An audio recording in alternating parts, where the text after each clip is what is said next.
I'm calling on our Chief Education Officer to take the inner circle.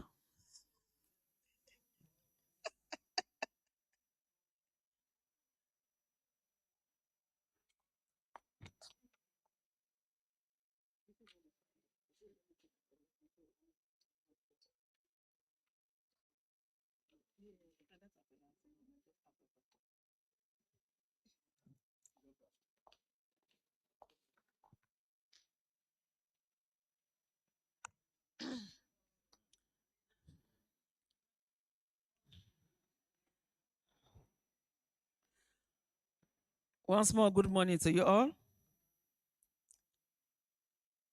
I want us to start this meeting with a word of prayer. And I want us all to pray according to our individual faith.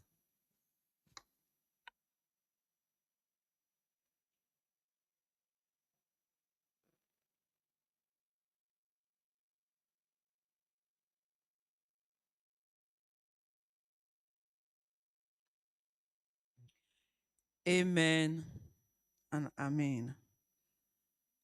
So, if we have called upon the name of God and Allah, we need to quickly know who is around the room by introductions. I will go from this end. Thank you very much. My name is Dr. Thomas Philip Songu. I'm the Director of ICT at Sierra University, and I'm also the CEO for the Sierra Leone Research and Education Network. I'm Kelly Kuruma, National Science Technology Council member. I'm Dr. Samba Sisse, Head of Department, Electrical and Electronics Engineering for Arabic College, also a member of National Science and Technology Council. I am Sam Siraman, IPAM, IGT. Good morning, everyone. My name is Abdul Rahman Sisse, Associate Professor, Dean, School of Postgraduate Studies, Jala University. Good morning, everyone. I am Dr. Melvin George, Head of the Crop Science Department, Jala University, and also a member of one of the recipients under the call of food security.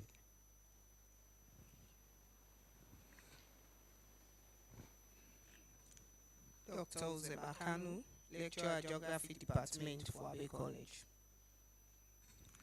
Dr. Peter Dennis Musa, Senior Lecturer at Jala University. Good morning, all. I'm Dr. John Paul Kaisam, Dean, School of Basic Sciences, Jala University. Yeah, good morning. Mohamed Amadou Kamara, Head of Department Engineering, and NSTI University of Science and Technology. Good morning. I am Mohamed Blango, Dean, School of Technology, Jala University.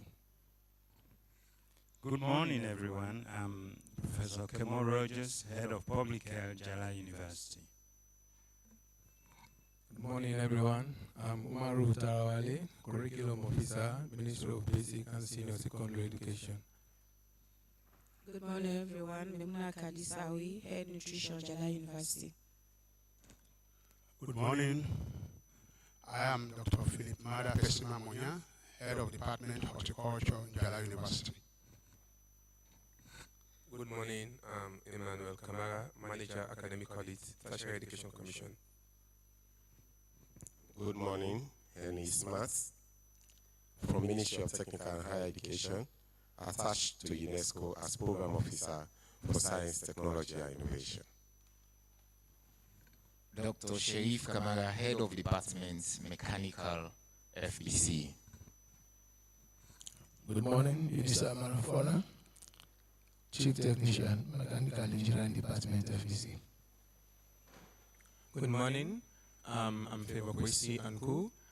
I am from the Milton Magai Technical University, studying international relations and diplomacy, and intern at the Ministry of Technical and Higher Education, and representing the Director of Monitoring and Evaluation at the Ministry of Technical and Higher Education. Good morning, I'm Engineer Omar M. Lahai, lecturer at National STI University, representing the President of Sierra Leone Institution for Engineers. Good morning, I'm Mari S. Kamara, Head of Certification and Qualification NSTI, also a member of National Science and Technology and Innovation Council. Good morning, Mr. S.K. Banyan, President Slamas, Head of Department Science, Education and Technology, Freetown Polytechnic, and Council member. Good morning, Glenna Wilson, Lead Data Scientist at the Directorate of Science, Technology and Innovation, NSTI. Good morning, Dr. Arnold Lukuni Williams, Head Biological Sciences, Fabi College.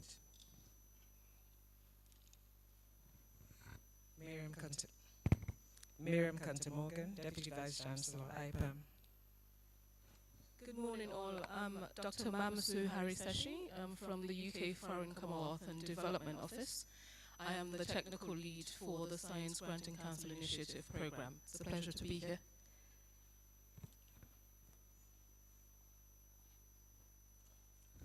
Good morning, I'm Josephus Baima. I'm the Chief Technical Education Officer, MTHE. Good morning, Musugovi, Deputy Chief Technical and Higher Education. Good morning, I'm Rubemba, Chairman, Sierra Leone Standard Bureau.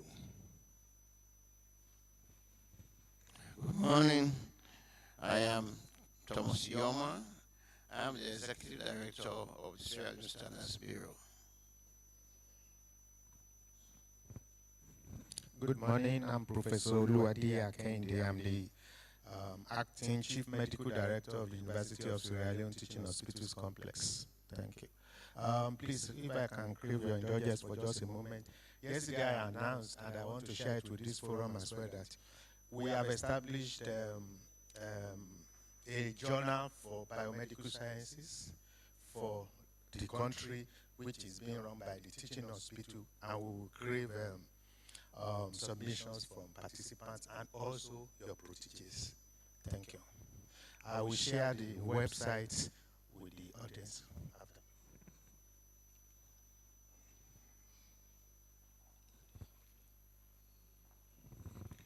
My name is Namisa Kramer.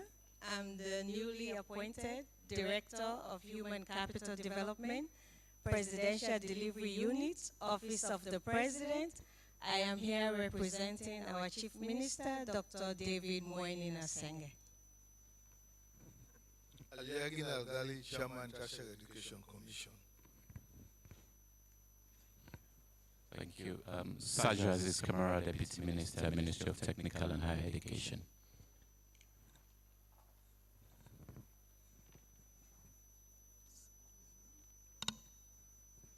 Good morning, everyone. I'm Hajara Matuaiwi, and I'm the Minister of Technical and Higher Education.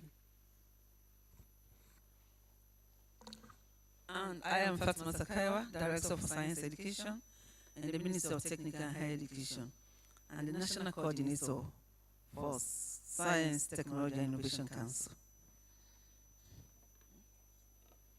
Two more? Okay, sorry.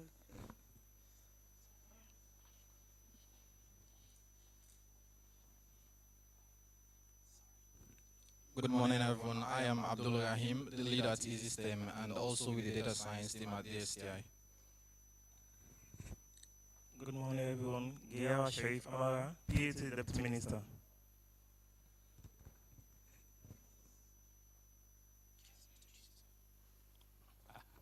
Good morning, everyone. Abdul Abubakar Sanas is my name, Director of TVET, Ministry of Technical and Higher Education.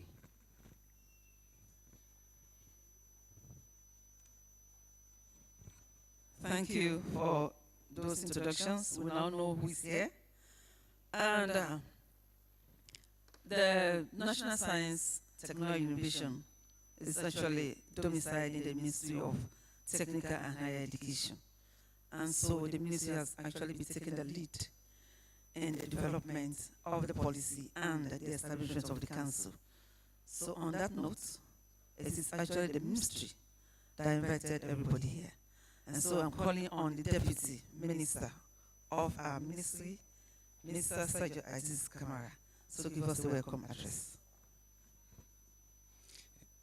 Thank you, Director Kaiwa.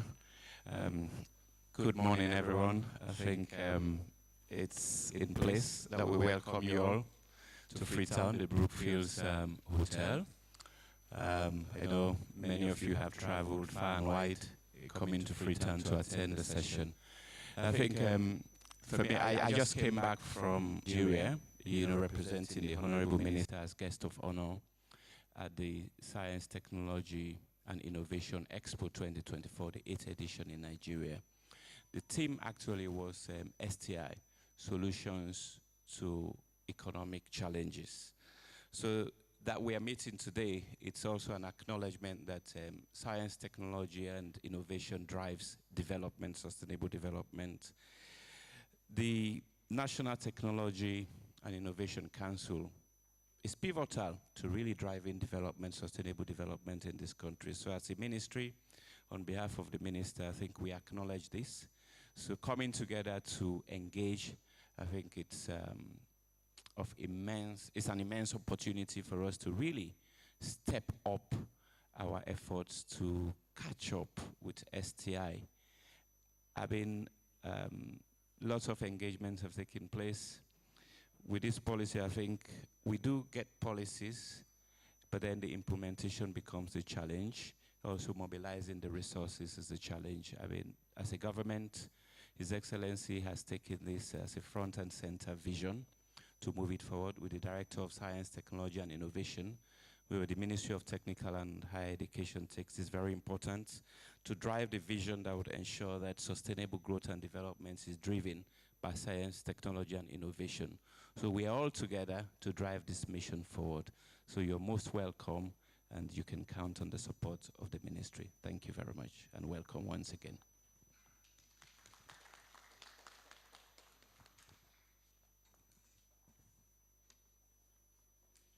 Thank you very much, Deputy Minister, for welcoming our delegates. I want to call on Dr. Sangu to do introduction to the workshop.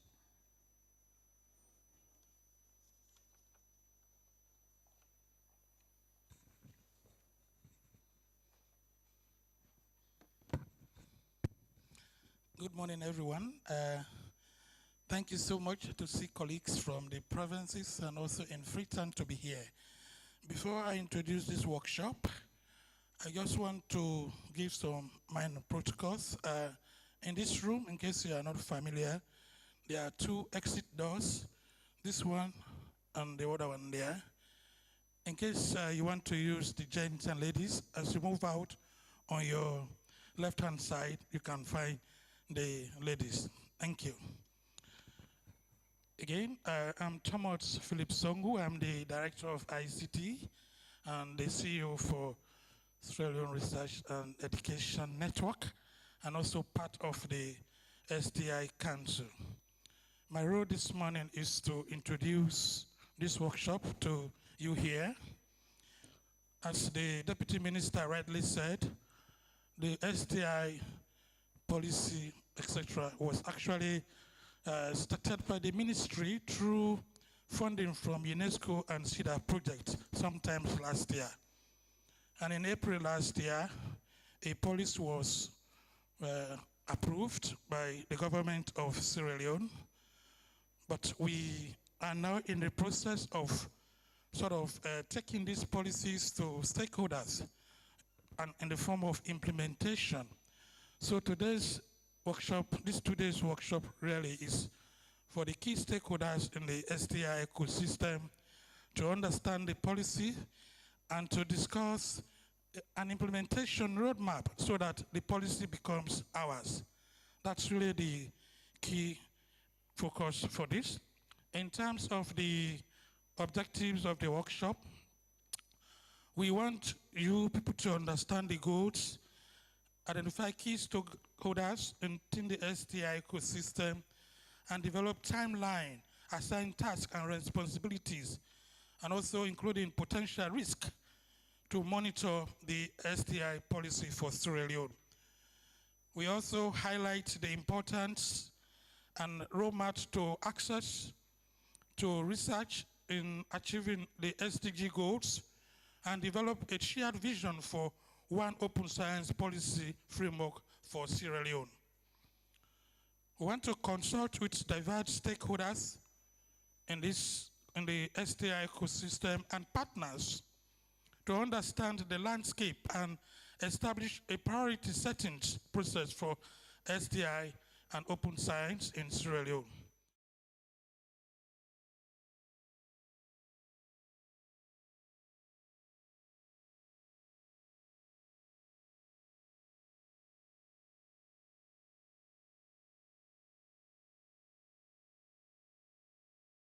Sierra Leone, including priority infrastructure and capacity building. We have actually invited 60 participants spanning from MDAs, government research institutions, and also private institutions to be part of this discussion. The structure of the 2 days is as follows. The first session basically is going to be statement from representatives from various stakeholders, including a keynote speech from the Minister of Technical and Higher Education. The second session this afternoon will be more discussions around technical presentation on the STI policy and also the synergy between the Sierra Leone Research Education Network and the regional West and Central Africa Research and Education Network. The second day we'll be having discussions on the objectives of the National STI policy, including linkage with the National Open Science Policy, which was actually discussed 2 weeks ago in this same venue, and developing an action plan that turns the strategy into specific tasks assigned to specific implementators. So basically, we want the STI policy to be owned by the ecosystem in Sierra Leone. Our expectations, the outcomes we expect from this is the development of an action plan for the full implementation of the STI policy. We want to establish advocacy enabling practical information, awareness, education, and involvement of stakeholders and peer learning in STI. We want to create the networking communities of practice among STI stakeholders for research and economic development. We want to link the implementation of STI and open science, which is very core to the ministry. The organization of this workshop, I'm happy to say, it's really organized by the Ministry of Technical and Higher Education in collaboration with the Sierra Leone Research and Education Network. I'm happy to say that the Foreign and Commonwealth Office actually funded this workshop. The organization of this workshop includes planning of travels, accommodation for local and international delegates, and organizing all activities related to this event. I'm sure you already have copies of the program for today, which is self-explanatory, and also the program for tomorrow. On that note, thank you so much, and I welcome you again to this workshop.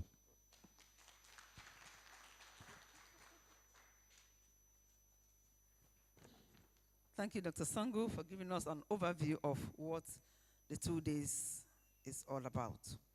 Now we moved on to statements. And the first person I call on is the statement from the UK Foreign and Commonwealth Development Office.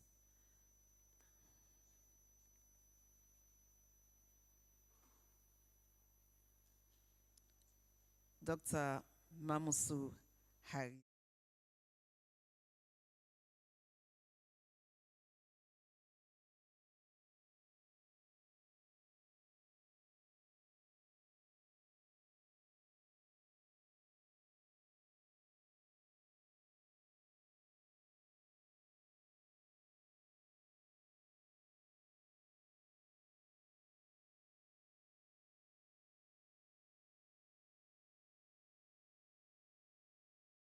Initiative program.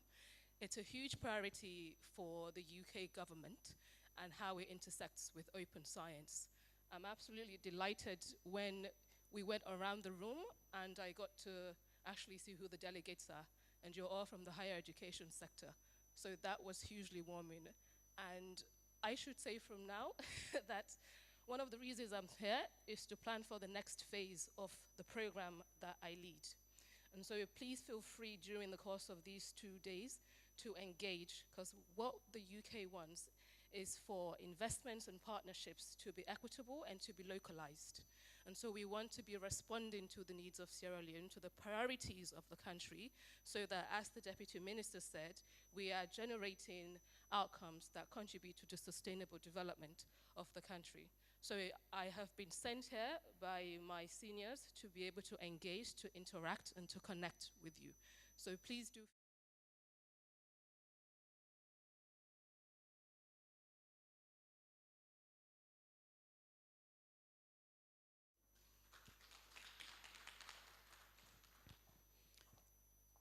Thank you, Dr. Mamusu. I want to call on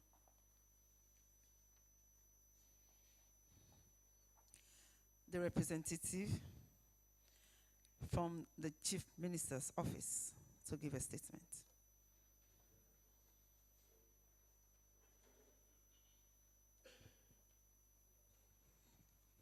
Good morning, everyone.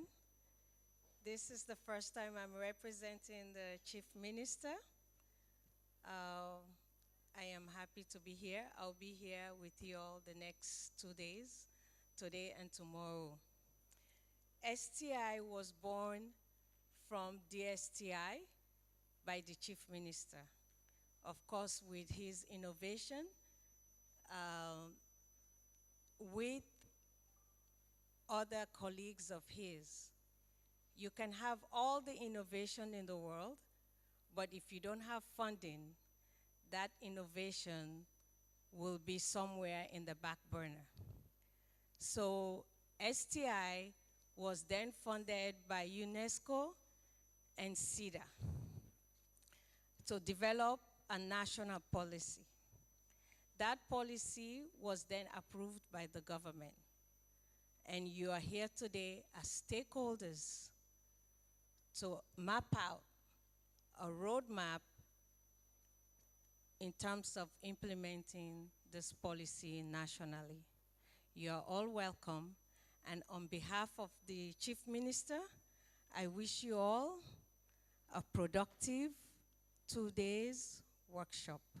Thank you very much.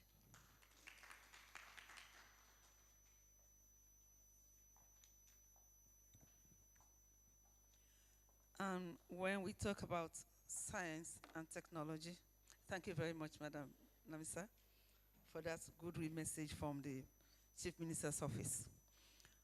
When we talk about research and development, we are actually talking about tertiary education. So we have the chairperson of TEC and the person of Professor Algali to give a short statement.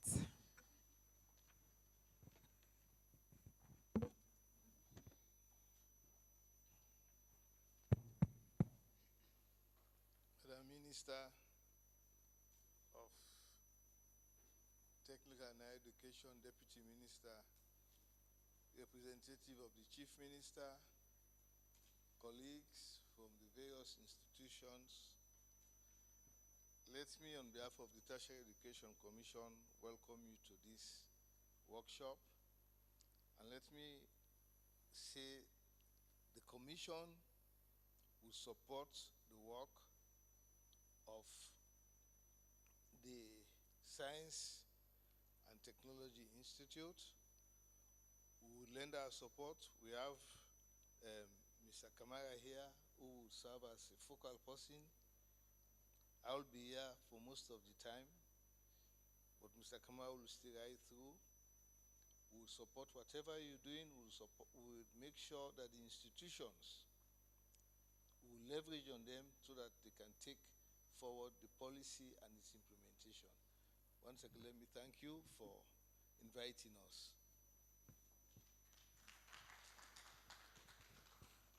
Thank you, Prof, for that assurance. The Ministry of Technical and Higher Education has the admin wing and the technical wing. And here in our midst, we have the technical head of that ministry. And I want him to give us some words. I call on Dr. Josephus Primer as our Chief Technical and Higher Education Officer.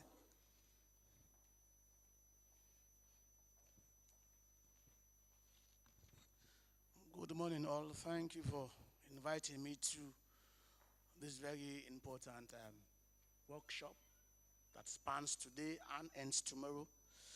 Let me, on behalf of the Minister of Technical Education and every member of staff, welcome you to this very productive workshop. And I believe it is necessary as a country that we have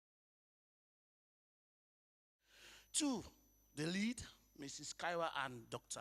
Thomas Songu, for having led us as a team and as a country to be where we are. Well, it's just a policy. It needs to be translated into the concrete. Because science lays, as it were, the foundation for technology. Technology is just applied science. So we must be thinking as a country how best we can have positive outcomes to solve our own problem. So today, I want to urge all of us to be very critical, to contribute positively, and to work as a team for the growth of science, technology, and innovation for the betterment of all of us. Thank you very much, and I wish all of us Godspeed. Thank you.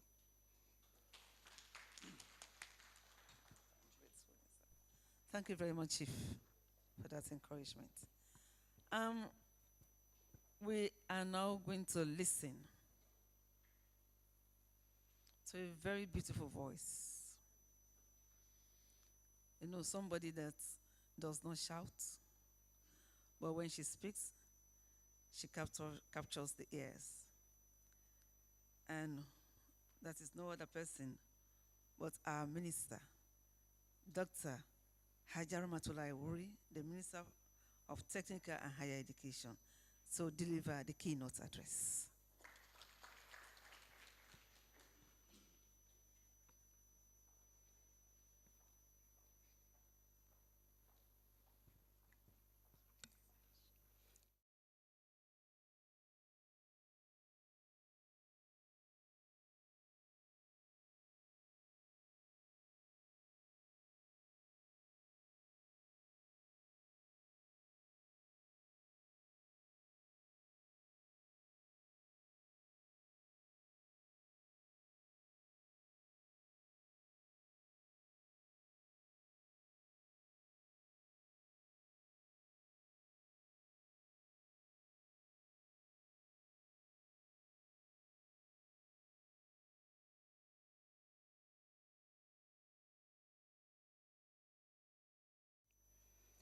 This is a collaborative effort between the National Science, Technology and Innovation Council, the Ministry of Technical and Higher Education, and the Sierra Leone Research and Education Network.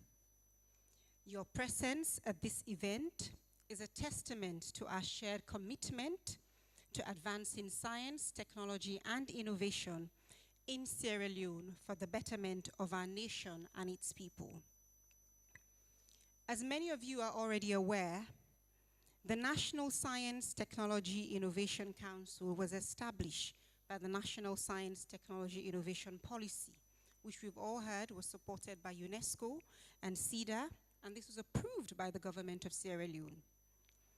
This policy envisions sustainable growth and development led by science and technology, with NSTIC serving as the driving force behind its implementation.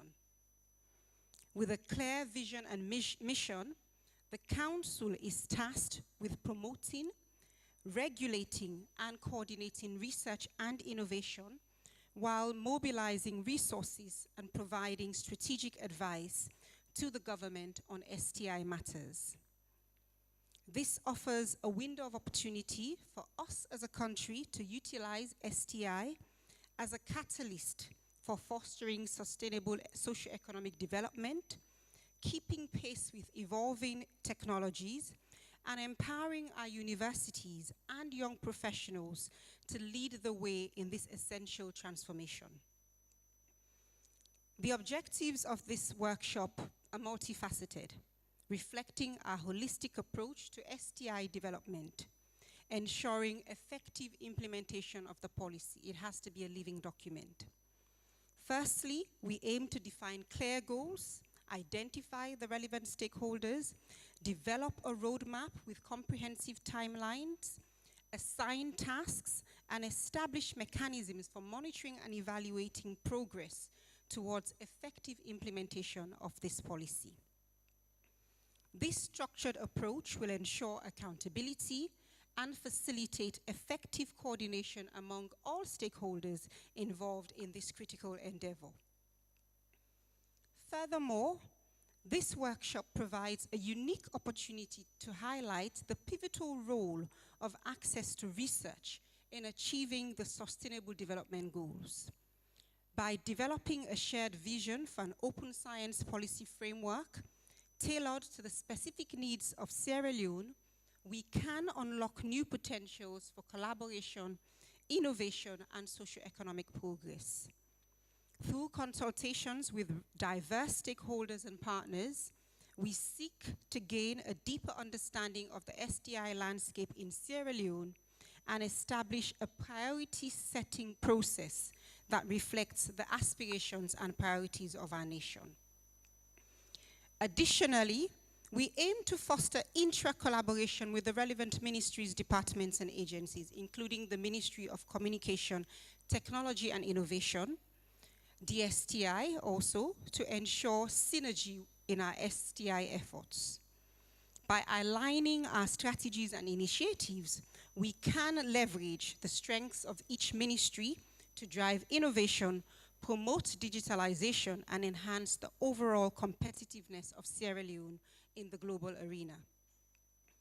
Moreover, we endeavor to identify opportunities for building synergies within the STI ecosystem, fostering collaboration between academia, industry, government, and civil society. By harnessing the collective expertise, resources, and creativity of these stakeholders, we can and we will. We are committed to fostering a culture of innovation within our educational institutions, promoting interdisciplinary collaboration, and providing the necessary support and resources to facilitate groundbreaking research and technological advancements. By integrating STI into our curriculum, enhancing research infrastructure, engaging in needs-based research, and fostering partnerships with industry and government agencies, we aim to position Sierra Leone as a hub for innovation and entrepreneurship in the region. Furthermore, our long-term plans for research and development are firmly rooted in the principles of sustainability, inclusivity, and excellence. Through initiatives such as the Science Granting Council's initiative and strategic partnerships with international organizations and funding agencies, we are working to strengthen our research capacity, promote knowledge sharing and transfer, and address key socioeconomic challenges facing our nation. By investing in research and innovation, we aim to drive economic growth, improve living standards, and enhance the overall quality of life for Sierra Leoneans. In conclusion, I express my sincere appreciation to the organizers, facilitators, and participants for your continued dedication and commitment to this important cause.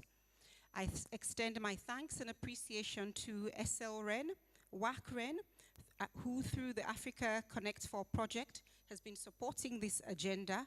I thank you for your collective continued support to this transformative agenda. Together, we can harness the transformative power of STI to address the complex challenges facing our nation build our universities, build a brighter and more prosperous future for Sierra Leoneans. Thank you, and I wish you all fruitful deliberations over the next 2 days.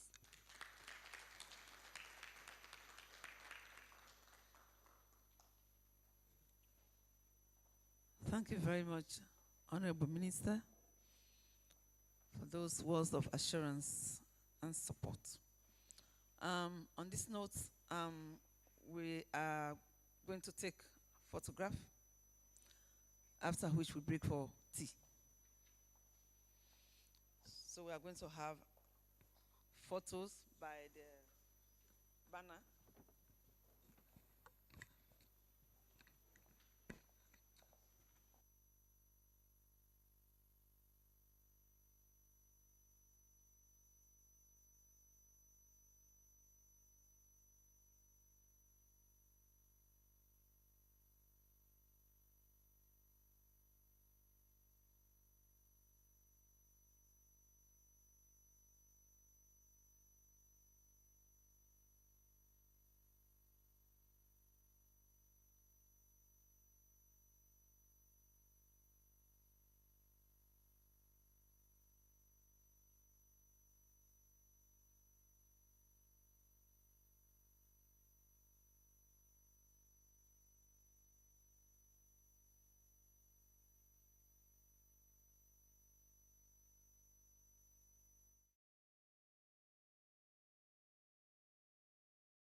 Ladies and gentlemen, please take your seats.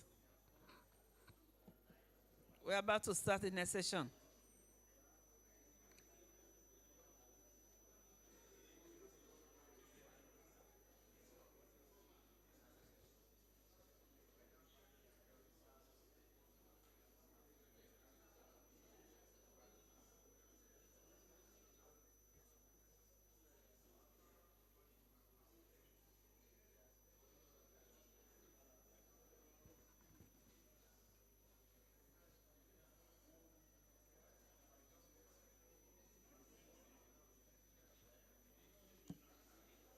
Trying to tell her about our vision for the journey. Please,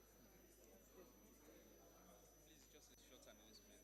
We are preparing a list for those that are fasting, that they'll prepare a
So we're having the first presentation. And I want to call on Professor Bimba to please chair this session. Thank you very much, sir.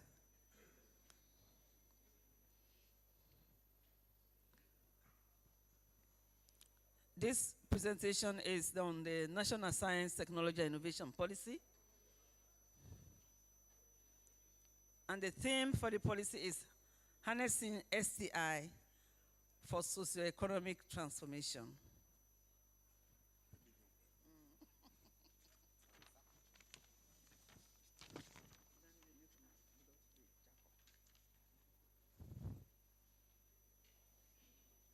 Good morning, everybody. Welcome to the second session of this workshop. We are moving to presentations, and the presentation has already been described.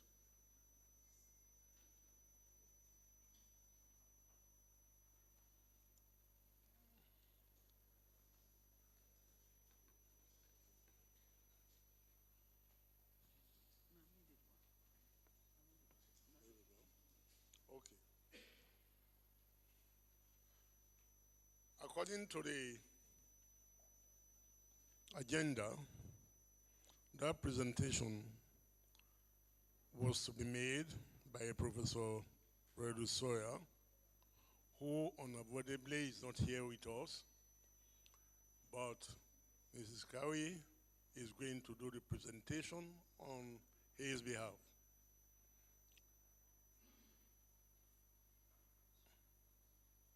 It is 20 minutes presentation,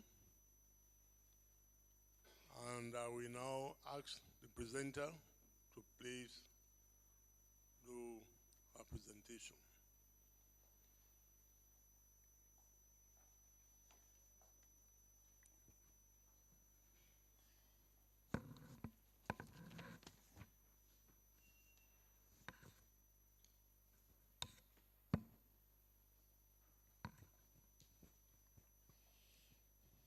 We are still in the morning.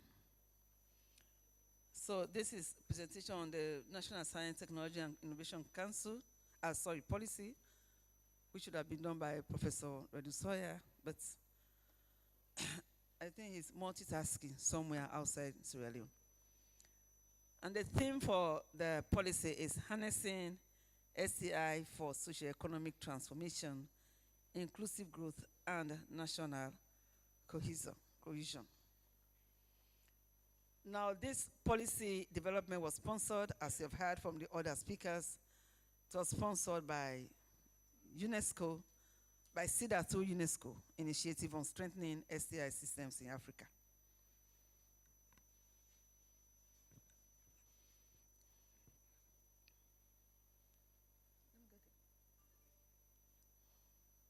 Next slide. Next slide, please.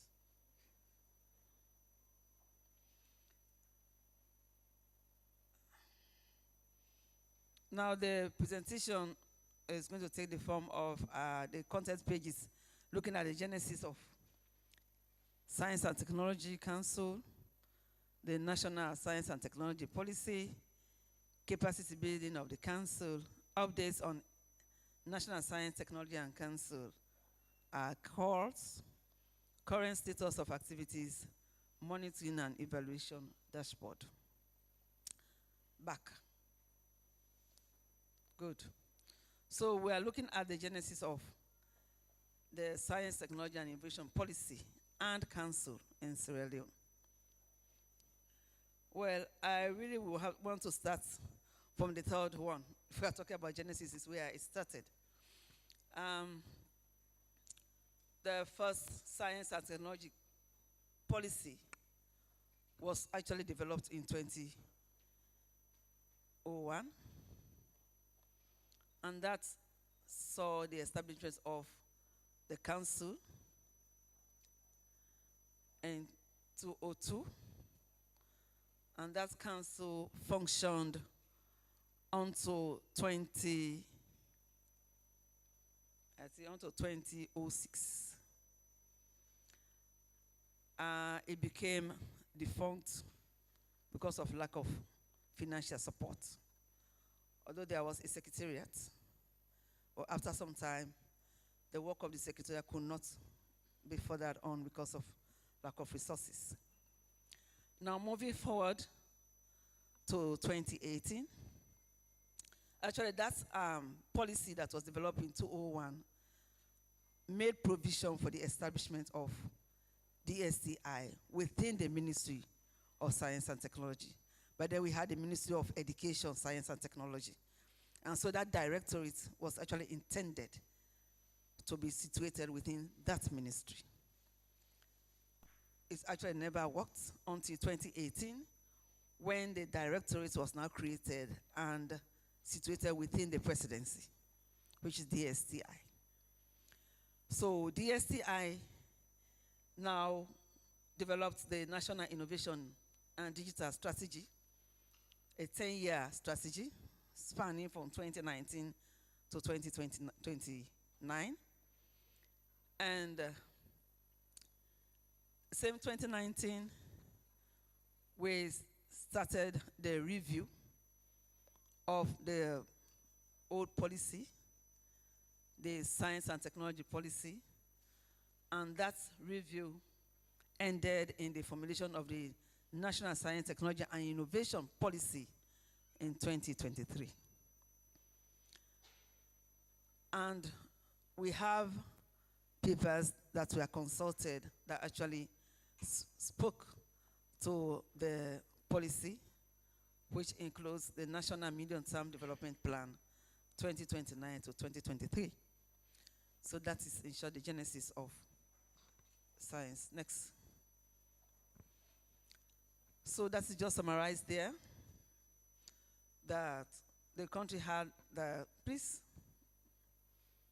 the ambition to leverage transformative potential of science, technology, and innovation to position itself as a global competitive and knowledge-based economy.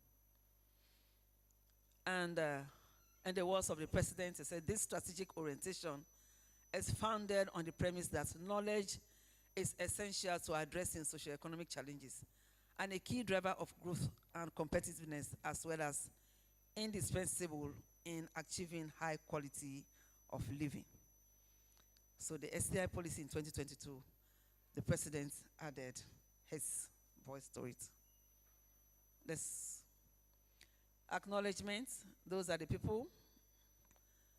We had a national consultative group that worked with a consultant that was hired by UNESCO. That consultant worked with that group. The funding provided by the Swedish International Development Agency, SIDA, through a project called Strengthening STI Ecosystem for Sustainable Development in Africa. It was a project that involved 6 countries, Sierra Leone as one of the beneficiaries, and also the Sierra Leone National Commission for UNESCO, headed by Dr. Kamanda, and then the funding of the policy and then the development. We are also grateful to the FCDO office, and we have partnership with West African Center for Research Education Network. Next. Now the vision of the policy is to transform Sierra Leone into a knowledge-based economy based on a functional national innovation system to enhance the living standards of its citizens. That is the vision. The mission is to establish a vibrant STI environment for the building of capacities and infrastructure, mobilizing of resources and deployment of STI for enhancements of education, for research, for industries, and quality of living. So that is our mission. And then the goal is to build a strong science, technology, and innovation capability and capacity needed to evolve a modern economy and to improve the quality of life of the people. STI as an important tool for nations' development. We all know that it plays a pivotal role in poverty eradication and reduction and helps in transformation of societies by empowering people to make informed decisions and choices for better living. It also supports the achievement of sustainable development. For you to achieve all that, you need support systems. And these support systems include creating robust STI systems, inclusive scientific education, and appropriate policy frameworks using novel approaches. The pillars of the science, technology, innovation policy. The pillars are social transformation, economic transformation, and good governance. Now, the cross-cutting areas of intervention under these pillars include job creation, urbanization, industrialization, export promotion, that's if we are producing, if our feed the nation succeeds, then we are good for export promotion, environmental protection, improved agricultural productivity, ensuring a healthy population, natural resource exploitation, promoting research and development, stimulating innovation, and developing competition and human capital in Sierra Leone. We want to look at the STI theory of change. As a nation, we have a baseline which, through the mapping exercise and benchmarking of STI system within the country, we found out that there is low level of technological capacity within the country. So how can we change that? World, innovations developed, number of patents lodged, and then you have increased productivity. Well, agriculture is not the only sector in productivity in so many areas. And outcome from that, you have widespread application of modern and emerging technologies in health, in energy, agriculture, communication, environment, building, industries, enterprises, etc. And the general impact will be national development based on a solid STI foundation, leading to a healthier nation with technology-driven production. Next. Inadequate availability of STI expertise and research institutions. So we need training and capacity building of researchers. When that is done, you have quality data for production and consumption, increased productivity in industry, and the outcome will be a community of trained and effective researchers across all disciplines and institutions, and a transformed nation with high quality industries in all facets of development. The other baseline is poor STI research financing. We know all our institutions have that problem, poor financing. If we are able to finance properly, then this will foster public-private partnership in STI policy. So that is one area we can harness funds for research. And the output will be state-of-the-art models or prototypes in all endeavors. The outcome will be strong private-public partnership, leading to widespread commercialization of research products and emergence of venture startup companies. And at the end, poverty alleviation and macroeconomic stability of our society. We look at low level of STI appreciation and low involvement of women in STI. When we carried out the benchmark studies, we discovered that you have very few women in sciences, in research, in innovation. So we have low level appreciation also of STI, maybe because of not knowing what is happening at the research end. So people don't know much. So as an activity, we are looking at promoting a gender and inclusivity in STI activities, encourage more women and vulnerable groups into STI research and playing leading roles. So in that area, our last concluded call, which is our first call actually by the council, we actually proposed that at least a third or 25% of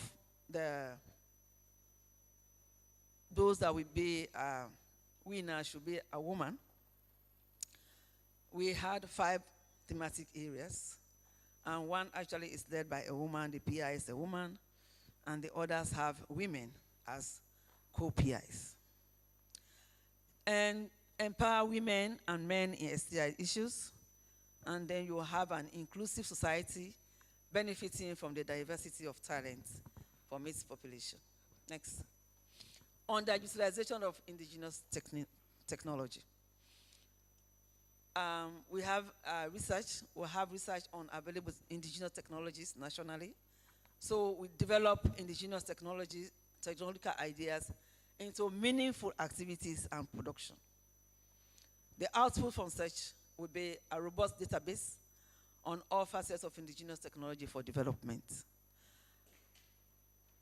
Yesterday, one of the presenters actually touched on this, that they are looking at local vegetables, right? They are looking at local vegetables to see how they can utilize them. So you want to look at the technology, how those local vegetables are selected, how are they prepared, what is the consumption rate among the community, how do you try to propagate it on the larger scale. So you have outcomes, robust and effective STI policies and governance in the utilization of indigenous technologies. And then there is increased opportunities for the realization of SDGs and the utilization of indigenous technology. Another outcome of the baseline study is poor coordination of STI research. Poor coordination of STI research. So we are thinking of developing a research framework. I know in our higher institution and the institutions where research is done, everybody is doing his or her own research. You hardly see a coordination of the research that is going on.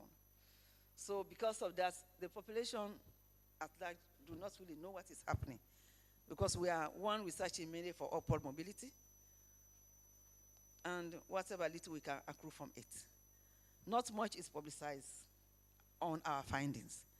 So there is poor coordination of it. And then we want to develop a robust research framework. And the outcome of that will be systems that undertake relevant research with proper structures for quality control. And you have as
so the activities there is develop capacity in MEL. Now, if you talk with major research funders, they are moved from monitor and evaluation to monitor, evaluation, and learning. Because they believe that when you monitor, you have to monitor along as the research is going on. You monitor and you evaluate. So at every stage you monitor, you evaluate, and learn something from what happened. So you continue until the end of the research cycle. So we need to develop capacity in MEL, develop research evaluation, and monitor tools and templates. Some funding aid or all the funding aid have their own templates for our community. So when they give you their money, they tell you the way we monitor. And so you have to follow particular templates. For output, a critical mass of MEM experts will be trained, and MEL tools with widespread application, especially on the protection of the environment, will be developed. Outcomes will be responsible use of the environment in all research and impact a stable ecosystem. The intelligent instruments that were used to develop the science, technology, and innovation policy included the AU Agenda 2063, we looked at the Sustainable Development Goal 2015, the Sierra Leone Vision 2025, the National Science and Technology Policy that was deployed into the ECOWAS policy on science and technology, ECOWAS 2012, and the Sierra Leone Medium-Term National Plan 2020-2023. So these are the instruments that we use to inform the policy development. The priority themes for the policy, which is enhancing collaboration between professional bodies and research institutions. We aim to promote competitiveness in productive sectors of the economy, creating inclusive job opportunities and employment, expanding industrialization, enhancing quality of life through innovations, developing scientific human resources, optimizing the sustainable use of natural and environmental resources, and we want to commercialize our research. And so when the research is intended to be from mind to market. So you visualize, you conceptualize it, you do the research, and the output should be commercialized. The policy philosophy. We have various subheadings under the policy philosophy. One is leadership. The policy is supported by a strong political will to achieve value enhancement in the STI landscape. It also wants to maintain high level commitment to empower the STI stakeholders and the private sector to participate in research and development. Funding. Developing a more reliable and efficient funding mechanism will sustain investments to enhance financial resources for STI activities with a long-term vision through public and private financing and development partners. This is very key because you can't do research without funding. And if we say we only want to rely on government, that will be a very big challenge, even now it is a challenge. So we want to see how we can engage as researchers, the private sector, to see how we can collaborate with the private sector to fund research. Also engage financing partners, other partners that will fund research so that you can have funding for research. Now, engaging private partners, you really have to tell them what you have. That is the reason why research has been coordinated. When you give them that, it should have. The next one is partnership. Establishing a robust STI ecosystem, addressing collaboration, enhancement, competitiveness, and partnership.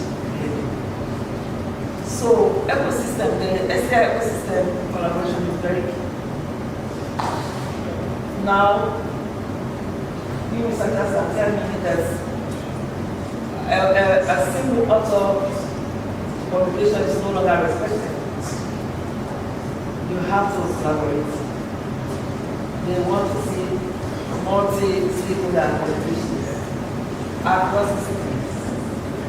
So, and that can only happen by collaboration. Inter-particular collaborations within the region, across universities, across institutions. I think those are areas that we can do to sell our expertise. Indigenization. We strengthen Sierra local R&D capacity and capabilities in the production of homegrown technologies for import substitution. Well, this is an area we have to work on so that we can actually bring on board our homegrown technologies. One of the research areas is looking at this homegrown technology and is working on an improved version of the Wonder Stove that can further conserve energy. We hope that research will go on well and we'll see what comes out of it. Culturalization. We want to make STI a way of life by developing capacities and capabilities along the whole STI value chain, from policy development to implementation, to monitor intervention, to knowledge. The specific objectives of the policy. The first is to promote effective STI governance at all levels.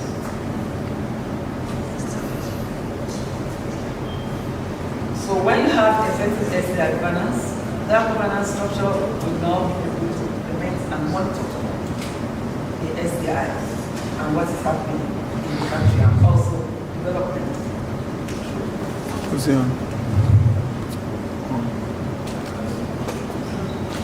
Why did you change it? I only read out the first one and then it was the story.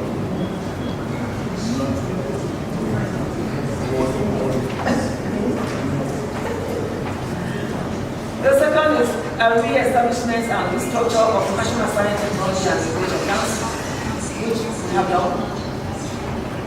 And then revitalize the teaching of science at basic, secondary, and tertiary levels of education. You all agree with me that the teaching of science has gone down. We don't have so many students opting for science anymore.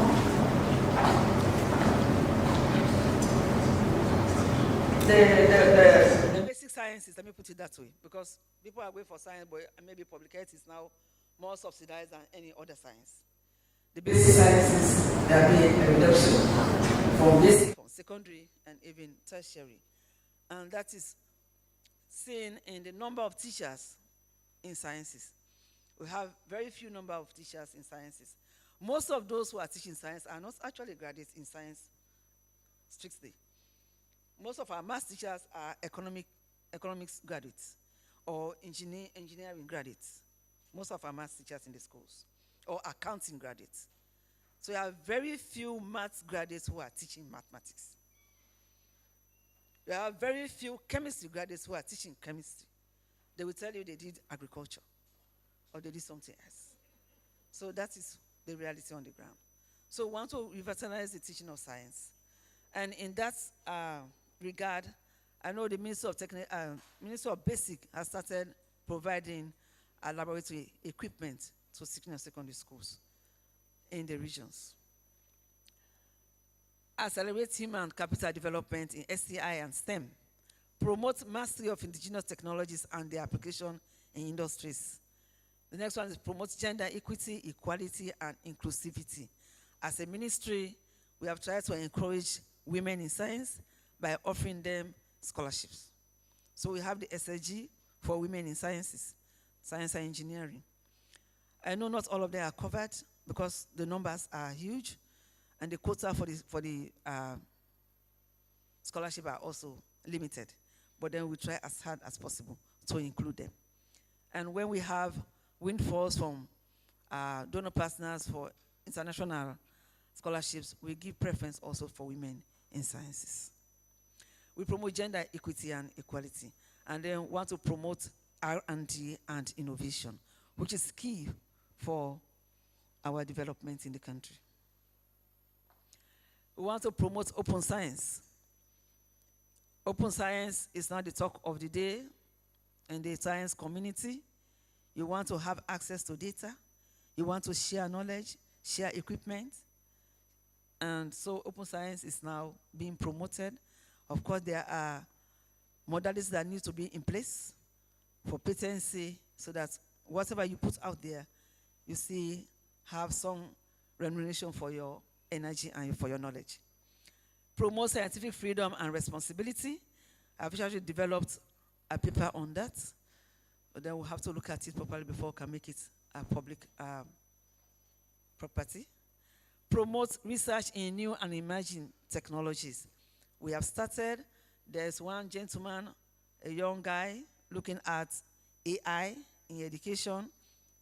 We hope he'll be able to do the project, and then we'll make the finding from that available.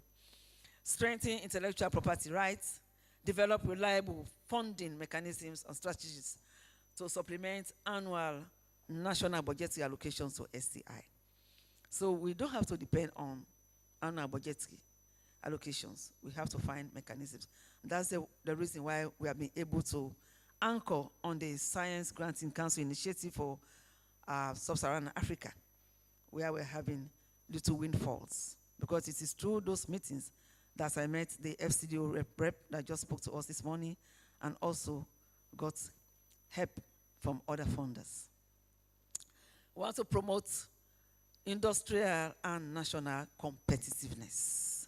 So when scientists from Sierra Leone, when a call is made internationally, we want to see Sierra Leonean scientists, researchers, bidding and winning those bids.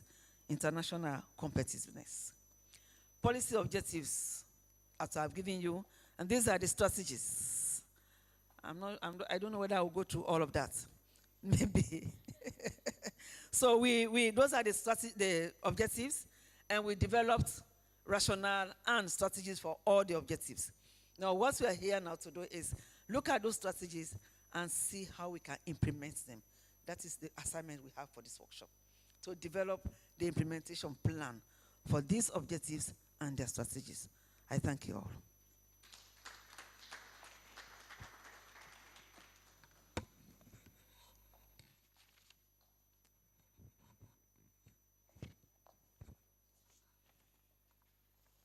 I think she deserves more than what we have just said. Can you give her a big applause?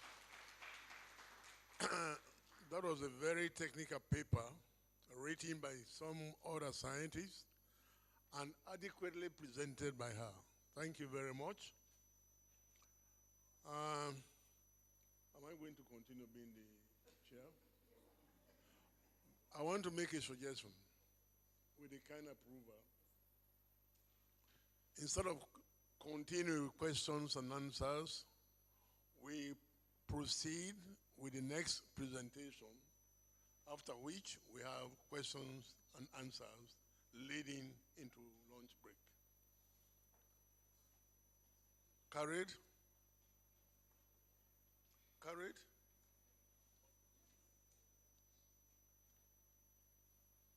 The paper is so comprehensive, and I think it's going to be one of the working papers for tomorrow. So I want to give opportunity to people to go and digest it while we're having lunch. Then in the afternoon, I'm sure we're going to revisit it or tomorrow. But meanwhile, we proceed with the next presentation. Can I go ahead, please? Thank you very much. The next presentation is here. Yeah. The status of SLREN, and that presentation is going to be made by Dr. Thomas Songo. Dr. Songo is the ICT Director, Jara University, stroke CEO, SLREN, etc., etc. Ladies and gentlemen, I hand you over to one of the architects of this whole program, Dr. Songo. Thank you so much,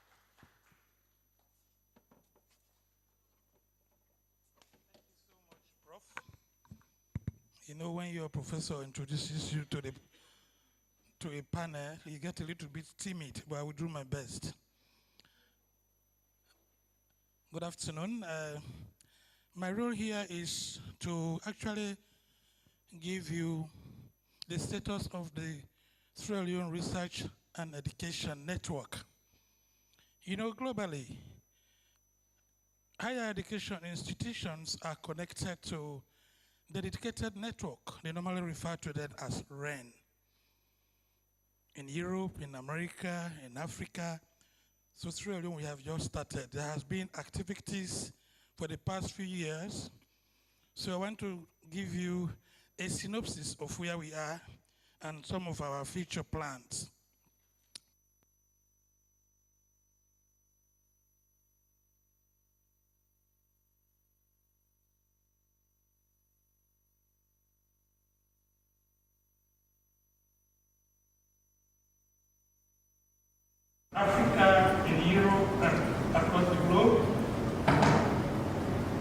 will give you a global perspective of NSLREN and also the regional perspective of NSLREN. I will throw light on our own local REN, the Sierra Leone Research and Education Network. I will give a highlight of the infrastructure that we will be getting from the regional connectivity right to the global connectivity, and also some highlight of some of the services which higher education and research communities will be getting in Sierra Leone. I will give you an overview of our achievements to date, of course the challenges, future plans and opportunities in collaboration with the Ministry of Technical and Higher Education. For those who actually study out of Sierra Leone or the internet too, all universities are connected to that infrastructure.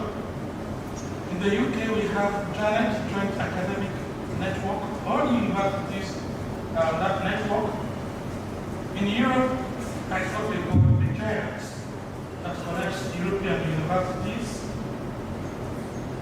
In West Africa, we have West and Central Research and Education Network.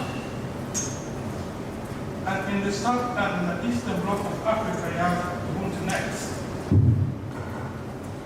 There has also been a growing demand for advanced digital services for discovery, sharing, and use of knowledge to support teaching, learning, and research in higher education.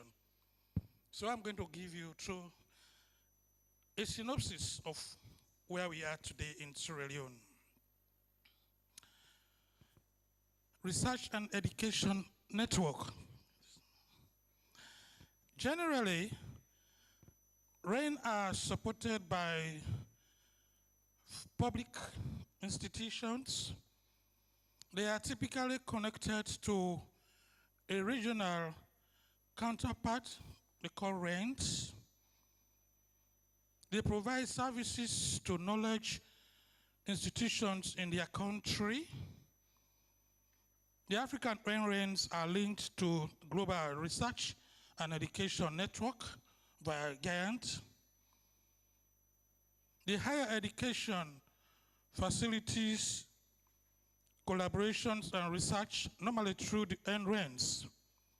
And there is much activity happening on the African continent. In terms of the value that the NRENs bring to the countries, the issue of dedicated connectivity, we know for sure currently our institutions, although we have last miles, there are issues around that. There's no single support, and sometimes it's a mixture of the connectivity from the Ministry of Communication and also from our telecommunication providers. Sometimes it's huge cost to the institutions. But if we have a dedicated connectivity supporting research and higher education institutions, it goes a long way. NRENs also provide security. These days, internet cyber issues run. So with a single dedicated connectivity, you will be protected through cyber trust identities. You know, each university, each country has to have a unique identity for you to be recognized as an institution. So that's what we'll do. There are so many services which I will throw light in my discussion. And also in terms of community building, one of the things that SLREN has helped, particularly in Sierra Leone, is for all of the universities to be speaking one voice. All of us, we have common agenda, we discuss connectivity issues, and we are, even if we are bringing services, those services has to serve all of us. Dedicated support. We are currently struggling because we are not currently connected to the global connectivity. Support is not dedicated. Nobody is telling us when the fiber cuts, etc. But with our own connectivity, those issues can be resolved. So if you can see from this map, this is how globally, universities are connected from Europe to North America, South America, Africa, and the Far East. Those cables you see are submarine cables linking universities globally. You have Canada and US, Latin America, Europe. You have North Africa, you have West Africa, East Africa, and so on. So that is the trend globally, how universities are connected. So the mere significance of SLREN is once we have the infrastructure, that's how Sierra Leone institutions are going to be connected globally. In terms of our Africa ecosystem, the move started in 2010. You can see few countries in Africa, from UK, the cable drops to South Africa, and some of the North African countries. By October 2016, there's a cable from Europe that crosses to South Africa. That's where you can see some of the African countries, particularly in the West and Central Africa, being connected. And in July 2021, there has been much progress in terms of connectivity, but you will see the flow. So in Africa, we are also gradually becoming connected to the national and international REN.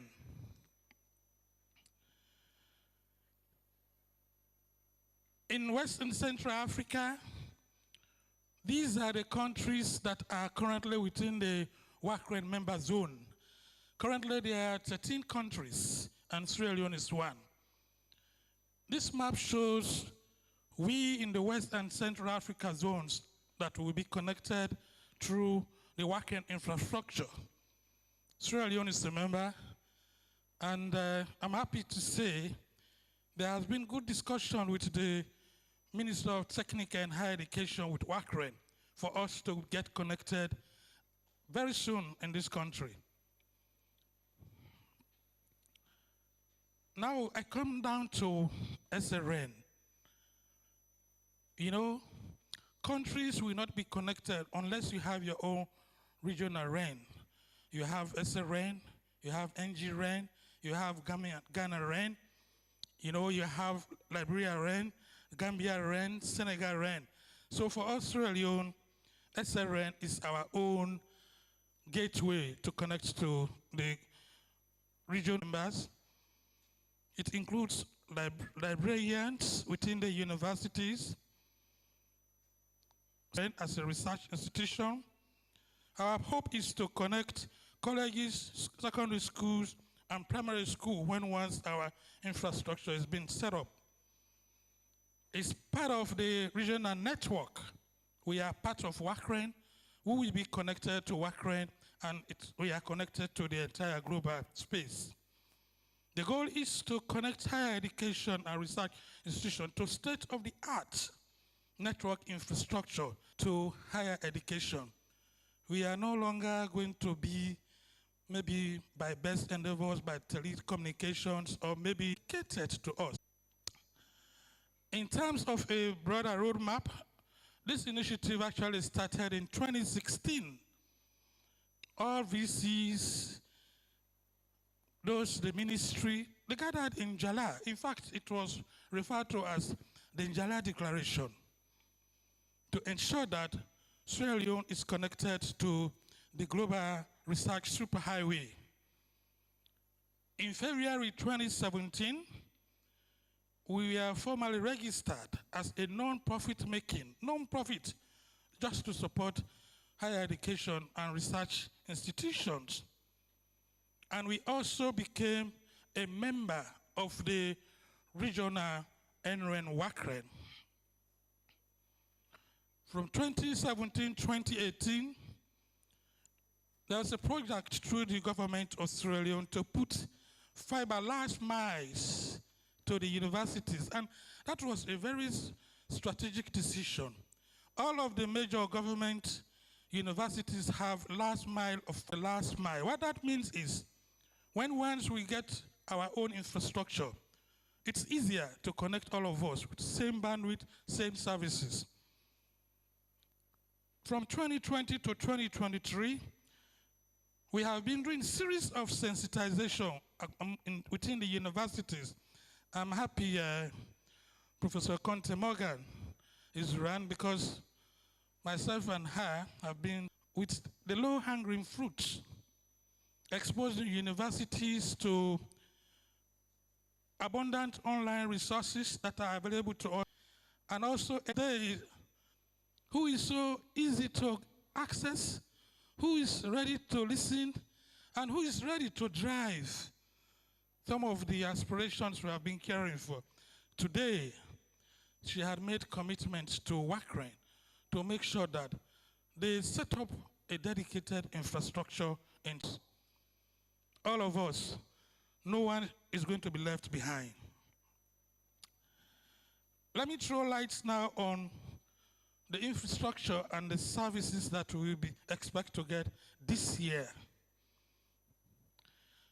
In terms of 2023 global connection to Africa, particularly the West African region, that was how it was. A gateway in London, dropping to Lagos, to Accra, to Abidjan, serving countries like Lomé, Accra, Nigeria, and the rest. That was in 2023. Those countries are now connected. We shouldn't look back or in anger. In 2024, you can see from the left-hand side, WACREN is currently Africa Connect 3 to connect countries including Banjul, the Gambia, Freetown, Monrovia, Guinea-Bissau, and Nouakchott with a new dedicated link, 10 gig link, dropping to Dakar and serving all of us with same dedicated bandwidth. Of course, there is a redundant link from Lagos in case there are issues. For those who are in the techie world, sometime last week, redundancy, and this is really what we are looking for. What are the services we will get in addition to a dedicated connectivity? You know, service astute science communities, deployment of R&E applications, and access to repositories. It could be open access repository, OER repositories, institutional repositories, learning management for a national learning management. Those are the repositories that's going to be available to Sierra Leone. And I'm sure the TEC chair, who has been working assiduously to ensure that there is an institutional repository to ensure that all of our academic contents are centrally managed, will be so happy for that. Identity from seamless access. For you to be connected to the global gateway, your students, your researchers, they have to have unique identity. Once you have that unique identity as an institution, locally, all the institutions, and as a country, you will be able to get access to the global gateway. So, one of the things we'll be doing is to make sure that each institution is uniquely identified.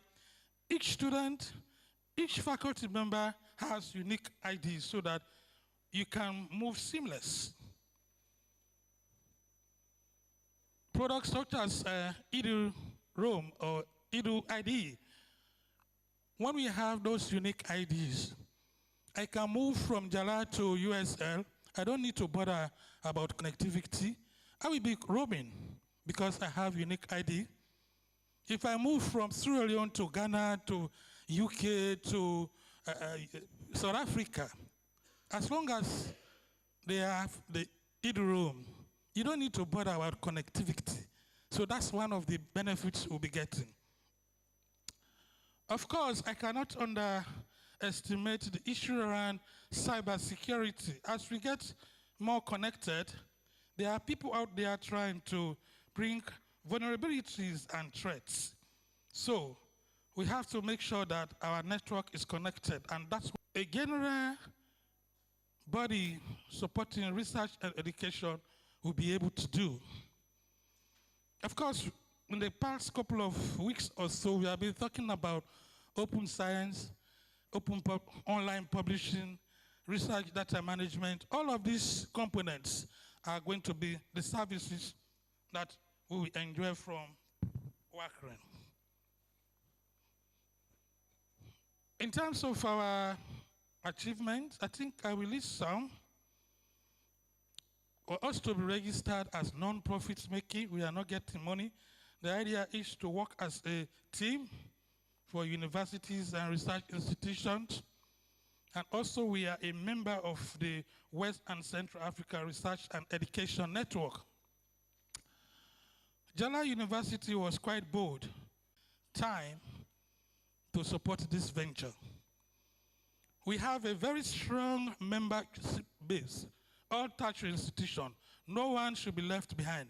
As long as the tertiary institution is accredited by TEC, you are a member. The good news is, I think it's quite good for us as a country because there are countries within the sub-region that don't have the last mile. What I mean is, on the campuses, there is a fiber dropping, whether there is any bandwidth there, but there is a point of presence. Most of our universities have that. So it makes even life very easy for WACREN when they come because there is point of presence on the campuses. Capacity building. We have been doing a lot of sensitization across most of the universities around the library, access, and also how we can leverage connectivity for our institutions. Of course, we do have challenges. Predominantly, you can see Africa has only 326.4 researchers per million people, while Europe has 4,065.2, which means Africa is still lagging behind in terms of visibility of what, not that we are not doing research, but it's not visible to the outside world. Limited access to scholarly publications. It's very expensive. Scholarly publications. Professor Contomogan knows, she's a librarian. In fact, I am not quite sure, maybe Professor Contomogan can tell me whether Sierra Leone is making any subscription. Of course, we still have this dilemma. The current fiber on campuses, it was initially from SALCAV, then ZootLab. Initially, we were getting STM4, which is like 622 megabytes. That was dropped. I understand by even less than half of what we are getting because ZootLab is on a commercial basis. The little bandwidth we are getting is coming directly from the Ministry of Communication, Technology and Innovation, which is not enough. Fancy the number of students in the university, challenges are there. But then, we shouldn't look back in anger. The future is bright. First, in Africa and in Europe, member institutions are minimal compared to if you are doing in silos. We will engage MTHE and the new Ministry of Communication, Technology and donors to secure sustainable funding for SLREN. SLREN normally is funded by the European Union, the World Bank, and member institutions. I'm sure if we knock doors to the World Bank in particular, and also engage universities to develop on-campuses network infrastructure. Even if you put a 10 gig, 10 campus network infrastructure, you won't enjoy the value. Campus network, I mean, putting fiber cables to To put this, there should be a sustainable plan because this equipment breaks. So one of the things we'll be doing really to strengthen the campus network infrastructure. I know more about my university at Jala, the benefits. I always make reference to my sister, FBC. Look at the topology of FBC. Mountains, wireless cannot work there, so you have to put fiber to the offices. So a dead activity is really nothing in the academia if we are not making good use of the services, i.e. learning management systems. I want to stay anywhere at management system. It doesn't matter where you are, you can lecture. USL, Jala, I can see all of the thesis. We want to start partnering with local publishers, the Sierra Leone Writers Series. I'm glad that Professor mentioned that a journal of medical is now there. So those sort of things, we want to build, and indeed, we want to promote capacity building for our techies, the librarian, and of course, faculty staff. If you are moving in a digital world, you have to teach the faculty. And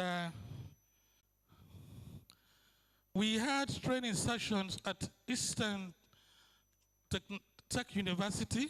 Those are live things we visited there to do capacity building in terms of using online research for. I think those are the few.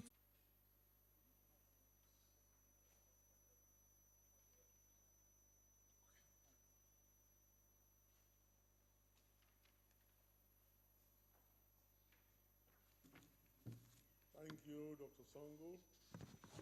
Please, can we give him a big applause?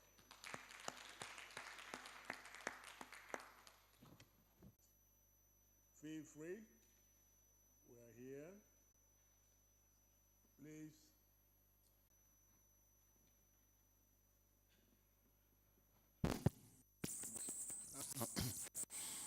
Thank you very much, Mr. Chairman.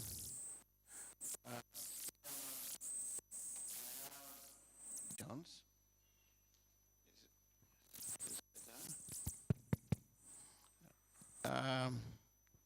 But let me start by thanking the presenters for their wonderful presentations. I will start with the one by Director Kaiwa.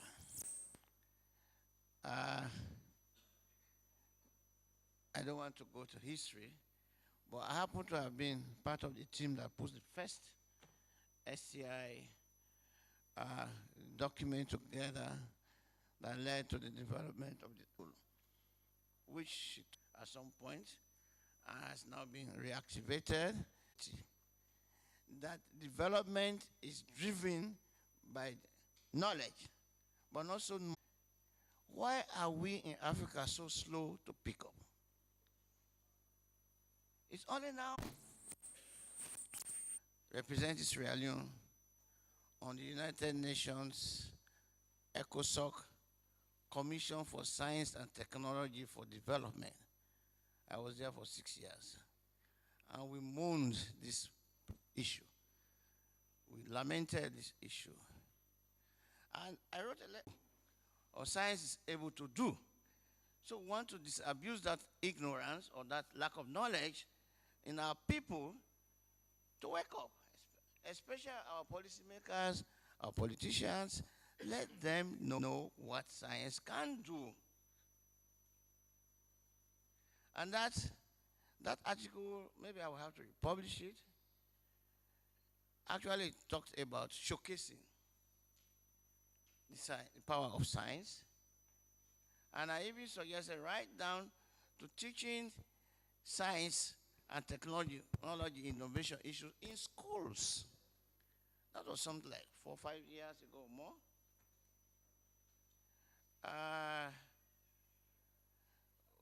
We need to know that if we want to develop, there's a process called leapfrogging. Leapfrogging. We have to jump over the others to catch up. But we don't seem to be addressing those issues. And where I come in with this leapfrogging issue, Madam Kaiwa mentioned it, we have so much science abounding us in the jungles, in our communities. One thing I also want to talk about that Madam Kaiwa mentioned is revitalizing the teaching of science. I would not want to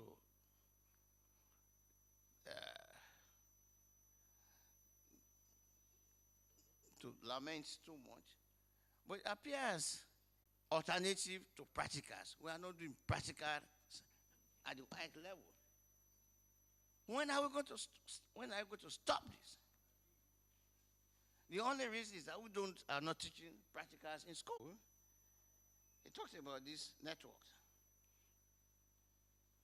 but I didn't hear him mention coming into the network. Recall, Mr. Songo, ECOWAS, through its commission, showing standards for us. And once we had standards on our gate, each time I called Gala, either the phones were down, or otherwise, if we had this network, if we are part of this network, cybersecurity and ICTs, which have now become a regulatory instrument within the ECOWAS region. So that is a very good move, Mr. Songo. So thank you very much. Let me monopolize it.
Thank you very much, Professor Yoma. Thankfully, you were part of the first crop of S&T Council. And I guess you know more than I do why the council became moribund. And that is really a key factor in the snail pace of science in our community. It is not resourced. It is not much resourced. Then also, we also look at policies. Whatever led to that policy where practicals were cut off from the public exams, I really don't know. But recently, I was in a meeting with NBSSE, and they intend science practicals during WAS exams. I think that is the reason why they have started supplying laboratory equipment. And 2 years or last year or so, the Ministry of Technical and Higher Education has some fund which we try to equip few labs, 2 labs from Fabric College and 2 labs from Njala University. So it was a process I intended to continue when funds are available. Because it's really sad that you have people going without practicals. And these are the people we have in the schools. If you have not done practical in university and you go to school to teach, what are you going to teach? So it's a sort of vicious circle that we have found ourselves. And so collectively, we really have to brainstorm on how we can break that cycle and, so to speak, start again as a member of a SLREN board. And they were struggling to get allocation. Anytime they send the allocation to which place, let them put our hand up first. So there was that problem. They almost became grounded, which is not actually properly grasped at that policy level. I think that's what I can say. Thank you. Oh, the new policy, that's why I said we want to into our curriculum. You know, it's interesting. I went for some program in Rwanda. Innovation in that region have done. It's actually to institute science at kindergarten level. They have a policy that science is from the kindergarten level coming up. And they have policies where they have instituted that they have an age group that teach science with practical along the way. But when there's no practical, abstract things are difficult for some people to comprehend and become interesting. So maybe we have to look at that on a proper scale. Forum like this, I mean, people from here can go from there. And then we also conduct in-service or some kind of training for the teachers, especially those that have missed out on that practical experience. You get some training for them and see how we can move together from there.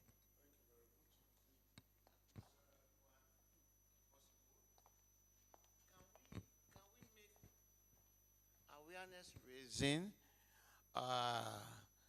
popularization of science and technology as part of the communication strategy? We need to tell the world what science is, okay, it's not going to stay in this room. There are people here, Fort Estate, we carry it out, but we need to follow that up.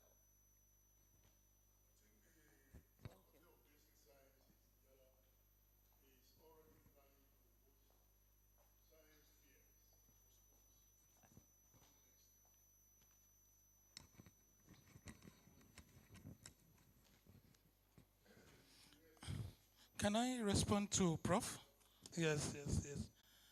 Any major community that is interested, government-related, they can join the network. The more, the merrier.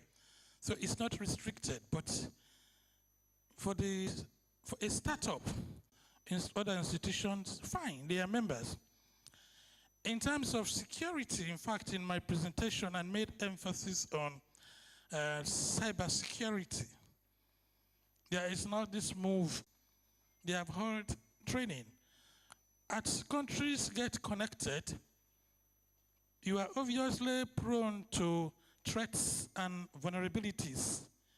So we have to improve on our security. In fact, the issue around assurance of our infrastructure is very critical.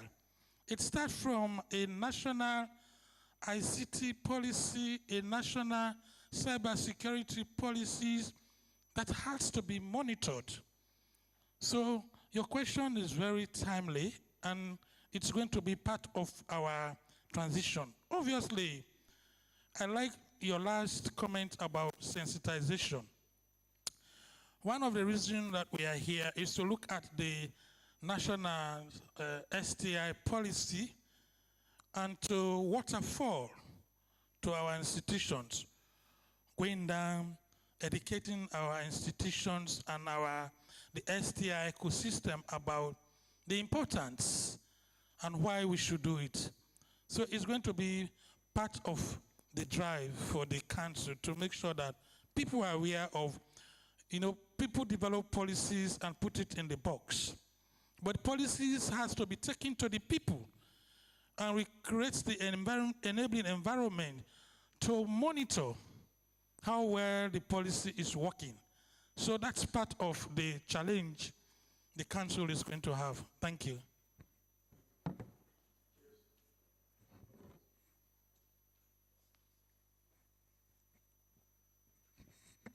Thank you very much, Mr. Chairman. I want to thank the presenters for the presentations. To Director Kaiwa, going through the policy that was developed, I saw references to directorate and council.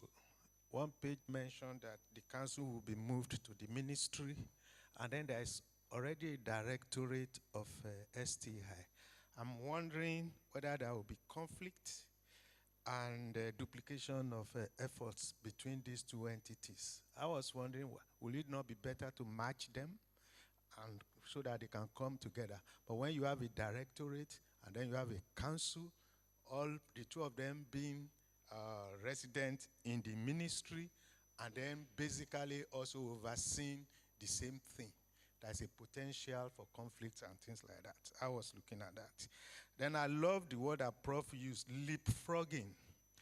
I think that is something else that we need to look at, so that at it, when you look at the effect of artificial intelligence 2021 and now, you will see that, in fact, there's a quotation that I saw, and I'm going to read it here. It says, AI will not replace you, but someone who knows how to use AI will replace you. And it's the same thing with countries. If countries, if they don't up on the wheel of AI, they are going to be so far lagged behind that they won't be able to do anything.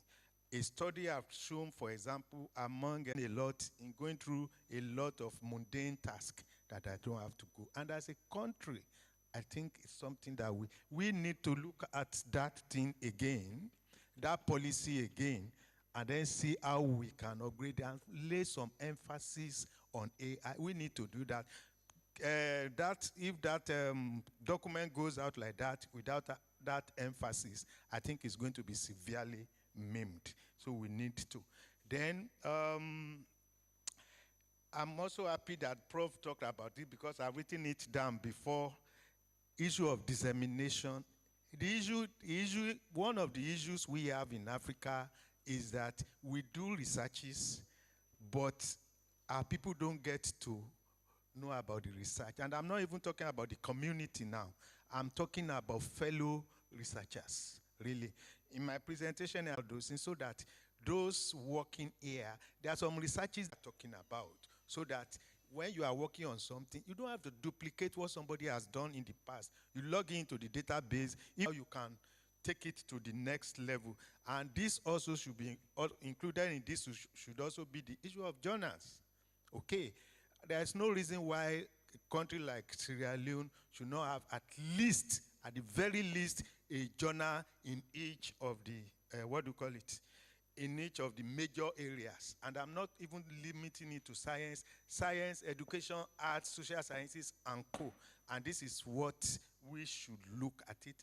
It should be, what do I call it? It should be something that we need to lay emphasis on. Within so months, we should have those things in place so that they should serve as an avenue for our researchers, for our academics. Send articles abroad, and they will send it back to you that this is for local consumption.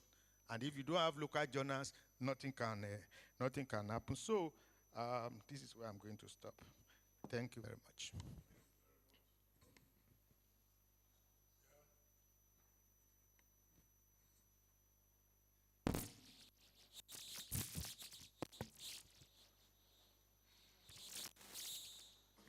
Thank you very much for the but there is emphasis on emerging technologies, under which we consider the AI, the machine learning, the Internet of Things. Those are under the emerging issues, technologies. So that is really where we captured all of that. But then we have taken note of your comments, and we'll see what we'll do about it going forward.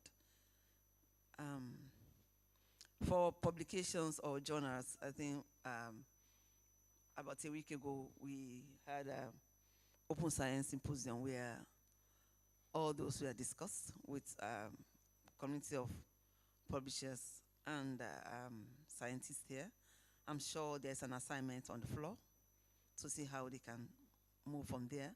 There's definitely a need for repository of our research findings.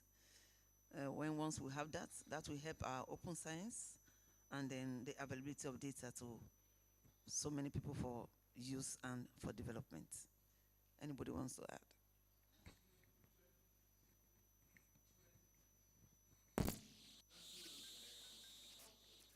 That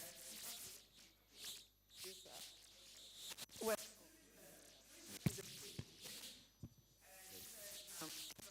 STI policy that was developed actually made a provision for presidency, but then that did not materialize the presidency. But then the policy was for the Ministry of Education, which was domiciled in our ministry. So we have developed the policy to look at the new areas, innovation, that was not part of it. The STI, we are still waiting for them. Maybe they eventually come to the ministry, hopefully.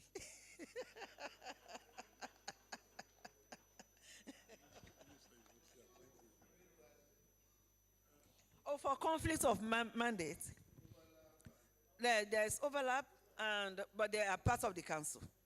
The STI is part of the council. Yes. The old council.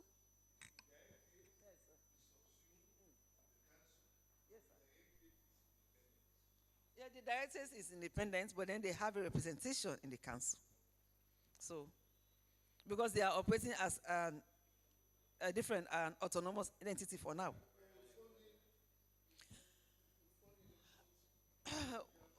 I really don't want to talk so much about funding issues, because then we have to talk about why do we have the MCTI again. We have the STI, we have MC. I think his hands were all before you.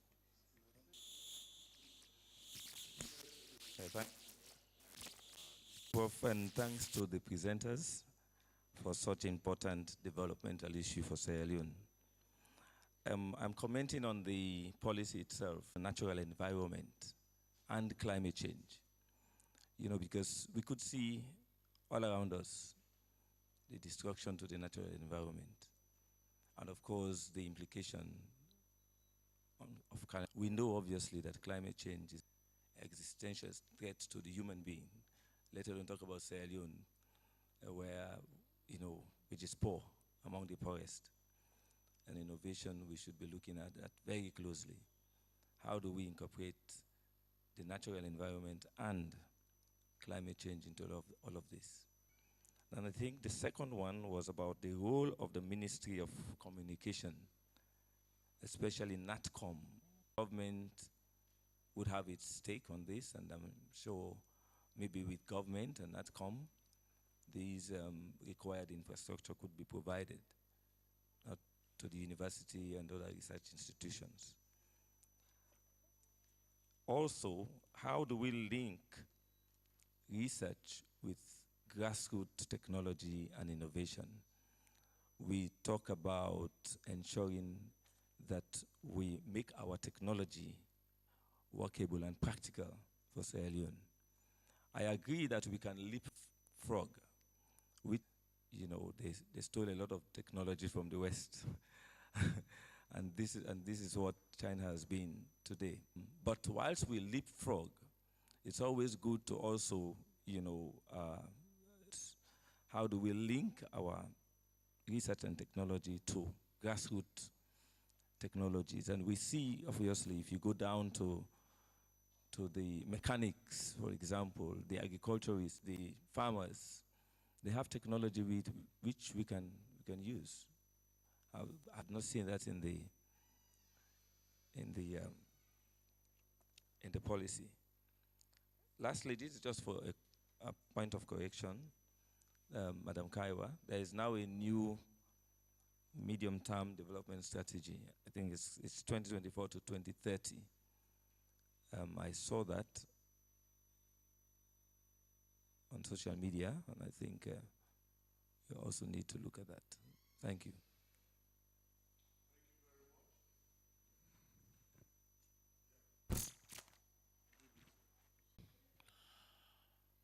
In terms of our link with NATCOM, quite frankly, NATCOM we collaborate with them in terms of the infrastructure, because they are the regulatory body for telecommunications in the country. In fact, in all of this, they are right in the middle. When the WACREN infrastructure comes, we are going to talk to NATCOM to see how it can be set up within the rules of the national. So for some of us who have visited the space, there are infrastructures, there are servers and infrastructures there, indigenous technology. To me, as a technologist, technology is nothing, absolutely nothing, but an enabler. If you look at the teaching, learning environment, you have to understand what is required to enhance, to improve teaching and learning. So technology is time by developing institutional. We have dozens and the Research for Life as a tool to know what the farmer is doing. My colleagues from the agriculture, land, at the soil, the crops, etc. So let me stop for far. I think there was a question for Mrs. Kaiwa. She was not here, so maybe you can ask the link between midterm, the new midterm, and how it relates to the policy. Maybe if you can. Dr. Okoni, please. Policy itself. If you go through under Objective 3, there is environment and document. It's there.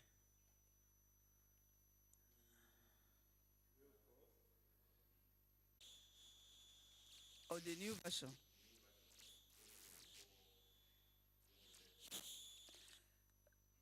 Well, this document dates before the new plan, because this is 2023.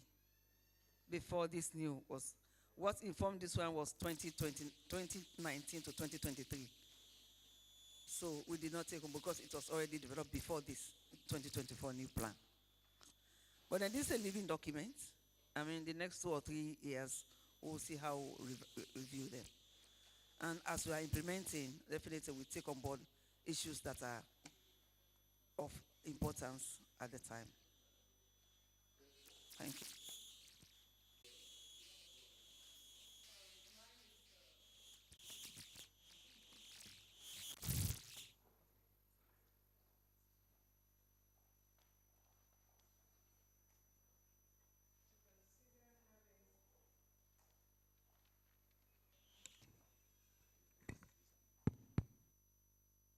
Which one? Hello? Yeah. To consider having, because some of our institutions are all really small, and I don't know how many journals each institution can sustainably hold. So what obtains in many countries is like having national journals online, platform for that. And we had been doing some trainings. We trained some editors under a grant that we had with NSTI. So to have something like the Sierra Leone journals online. So you have like national journals, online platforms. So that is something to consider as again, this was in services, but services that we Sierra Leone to be a global player, to give that visibility. And Mrs. Kaiwa, in the policies, I noticed that one of them was to strengthen intellectual property rights. And again, we need to throw this back to our institutions because the knowledge producers are there. So the question, the fundamental question is, who owns what you produce while you are employed at an institution. A simple some of their faculty were also part-timing in other universities and were using contents from the syllabi of their home institutions in these part-time institutions. So the institution was struggling with the question, who owns it? Who owns the to researchers that, so again, these are some of the things that can be, as you're saying, have to be derived from how do we practicalize some of these things.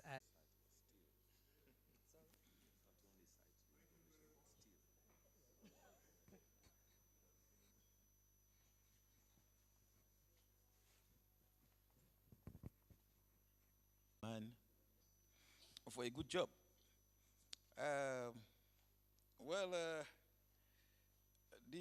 We are discussing the implementation of the policy. I have not yet really set eyes on it or seen it or read it through.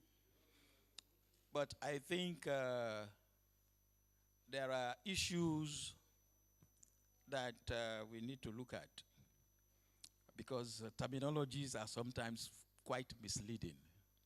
I hope when you talk about science, technology, and innovation, these are very big terms. We need to clearly define exactly what is meant by science, technology, and innovation. Meaning, restricted to our own disciplines. And I think I've just heard something from Dr. Songu, trying to limit the meaning of technology as it relates to scientists when you talk about tech as it relates to the policy we are now discussing. On the other issue of the presentations, it is not much about generating the science, the technology, or the innovation. Countries the world over are ranked based on the adoption of some of these technologies and innovation. I've participated in a series of workshops where, in my own discipline, I'm an agriculturist, and to be very specific, I'm an animal scientist, an animal breeder. Developed about a century ago. We are still yet struggling as a nation in terms of its adoption as a nation. It is shameful that when we are ranked as a nation in terms of bringing in productivity, Sierra Leone could not afford the simplest and the oldest technology in terms of improving. So we are not only looking at some of the ready to invent the wheel. They are already there. It's a matter of having, our policies directed towards adopting. I don't want a situation wherein we are only driven by opportunities of a project. Some of these things have to be aligned with our development plans. As a nation, we have, in my own discipline where I belong, we have the feed salon. Feed salon is not going to be an event. It's a process. And there are technologies that need to be infused for it to succeed. So, if this workshop is going to succeed, and we are talking about prioritization, how are we going to prioritize? Just from thin air, what is guiding the process of prioritization as a nation in the short term, in the medium term, and in the long term? Because that is what needs to be guided by what? Any loss in agriculture. What about some other disciplines? So we need to be guided. So these are some of the few things. I will stop here for now so that I will get a response. I think Dr. Songo gave his own version. He has right. You have given us your own version. You have right. But it depends on which comes first, science or technology. Right? Which comes first? Or technology? Have given you or given us the opportunity to prioritize. So when we come to that section, we are going to put in priority feed Sierra Leone first, number one. So, agriculturists will say that. Some other head person will say something else. But this is where we are here together with a very acceptable the boards. If I was going to policies. But we actually brought it in as one of the priority areas for us to move together as a key area to drive our development. Because if there is no cohesion, definitely we are going to have problems as we have been experiencing. So all what you see there is actually based on our national development plan and what we know can work for this country. You look through all. So when we are also going to that aspect of prioritizing, we are going to look at what is needed now, and then medium, and then long term. Thank you very much. Well, I think it's past lunch time. And okay, go on. I'll give you 3 minutes. 1 minute. Go ahead. You are loud enough to hear.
come ready to do the basic sciences for chemistry, biology, mathematics, and physics. I'm fine without the mic.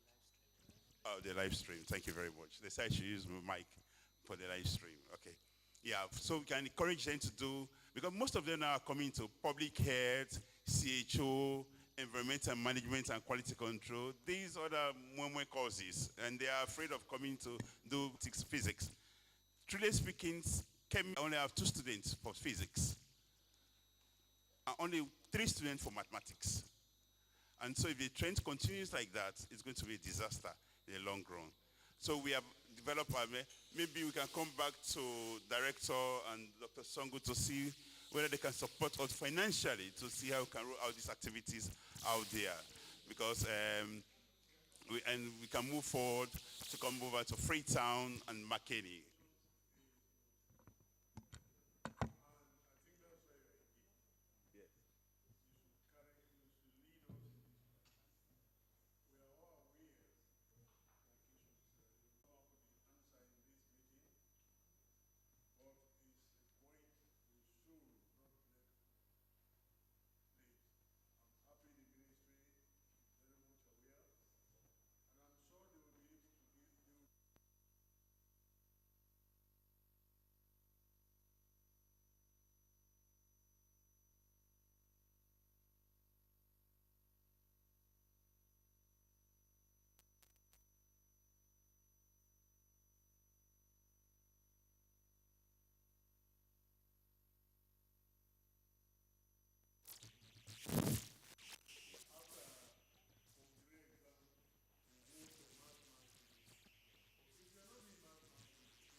Professor Oma,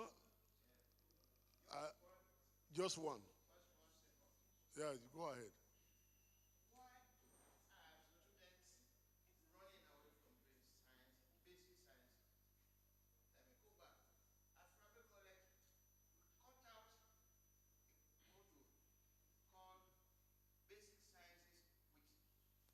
Applied. Oh, okay. Enrollment, granting aid, etc., etc. But people could not register for it. In fact, that program died. Why? Because everybody who goes through an education cycle wants to prosper at the end of the day. Where are the examples of people who have done science and are prospering? Yeah.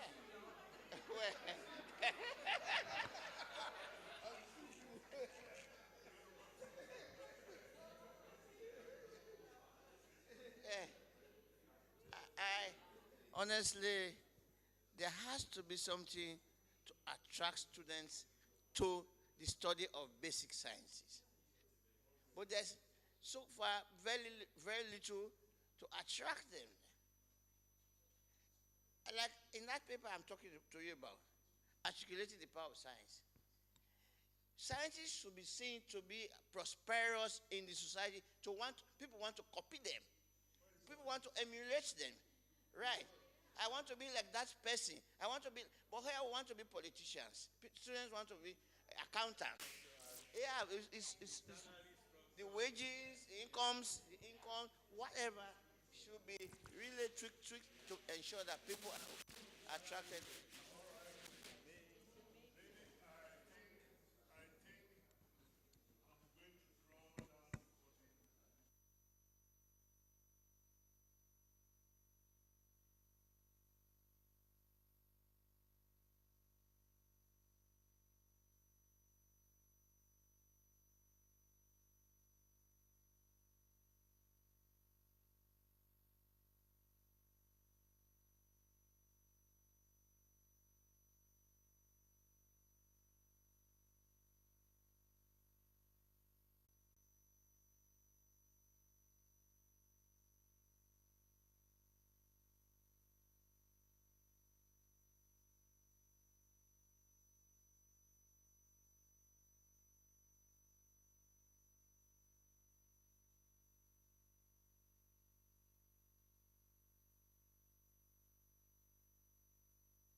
Those contributions and observations, we have taken them on board, and we'll see how we work along with them.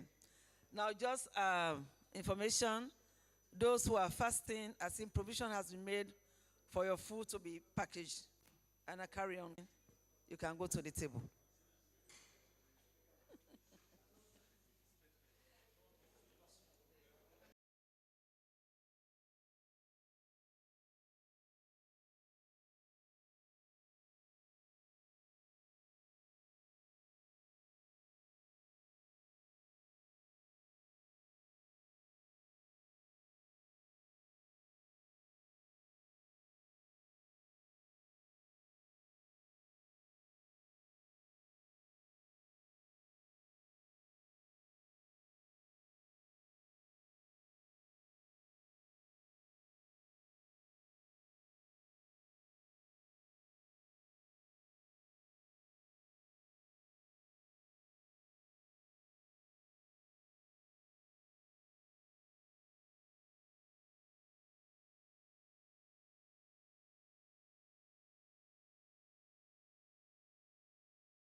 That's your business.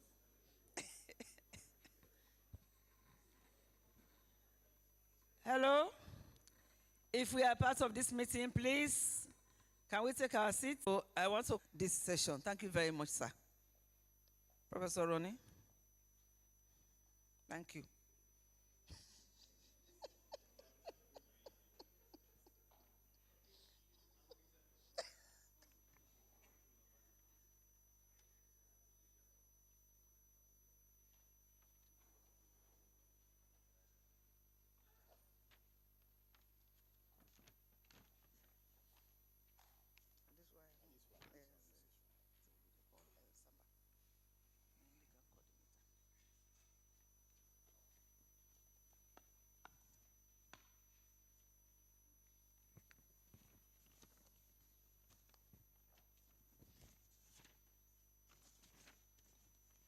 Good afternoon all, good afternoon colleagues, good afternoon ladies and gentlemen.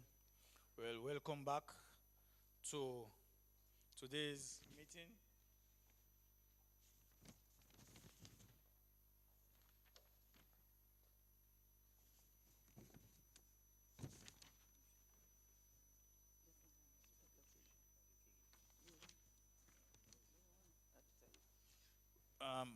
We're after lunch, so we are going now into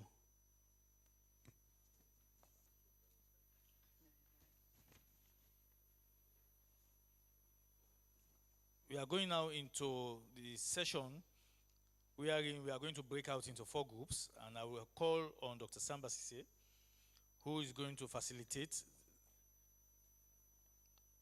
this group meeting, this group discussion. And this session is on prioritization of STI policy objectives. So Dr. Samba Sise, let me hand over to you, and then you will give some further directives. Thank you very much, Mr. Chairman. Good afternoon again once more, and I hope we have a very sumptuous lunch. And also, I know we have a wonderful session this morning, and we hope to continue in that spirit. Now is for the breakout session, and that means we are starting work proper. But for today, we are going to set the pace, and then we continue tomorrow into more depths. So this afternoon, we are just going to look at the policy that we portray have so many objectives. We actually categorize them into 16, but they have even more than 16. So looking at all 16 of them at a go as a council may be too much. So in anything somebody do, you want to have priorities. So today we are going to ask you to look at these 16 objectives and select 6 of them, and to give priority to 6 that we will run with within the next 1 year to 2 years. Then we'll come back again and see what can be done next. So we are going to be divided, as he said, into 4 groups, and then I will share the guide. That means the 16 or 13 for now, the 13 objectives, and I'm also going to give a kind of template. You can have it in soft copy to present, because we are going to get feedback afterwards.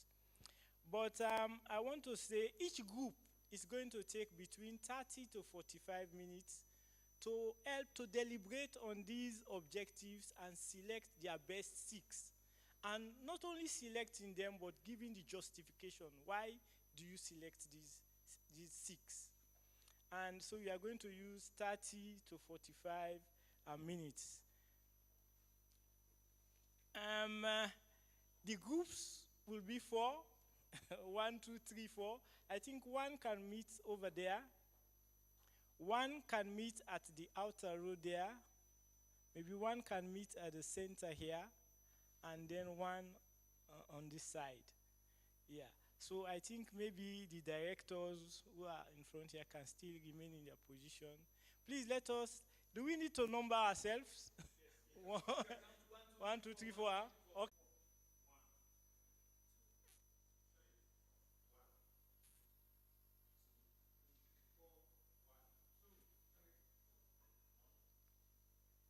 Yes. Are you with us?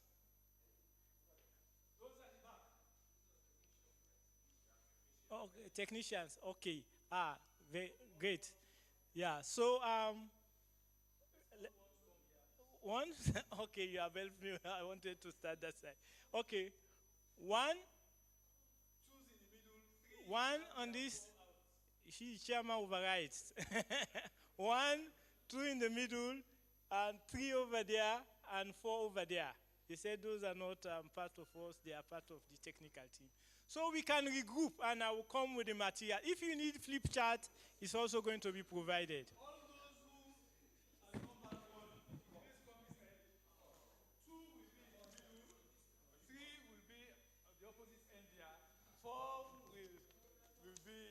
By the lobby. Three is by the camera.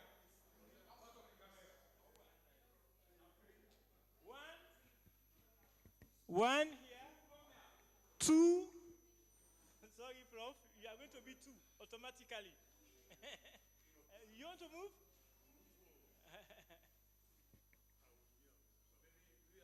Observer. Okay, among the groups. Okay. Likewise. Okay. Okay. Maybe you can take the high table for now. Yeah. High table for now. Mm-hmm. Yeah. Please come in here. You should be there. Ah, well, great. That's fine. Yeah. Well, that's good. That's good. Yes. Group 2, group 3, group 4. Please, each group have to have a chair and someone like a secretary who will report back later.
Hello, hello, hello. Please, each consider ones that will have greater social impact.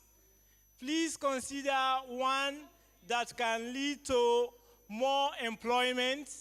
Please consider one that can be economically viable, economically commercialized, etc. Continue. Thank you.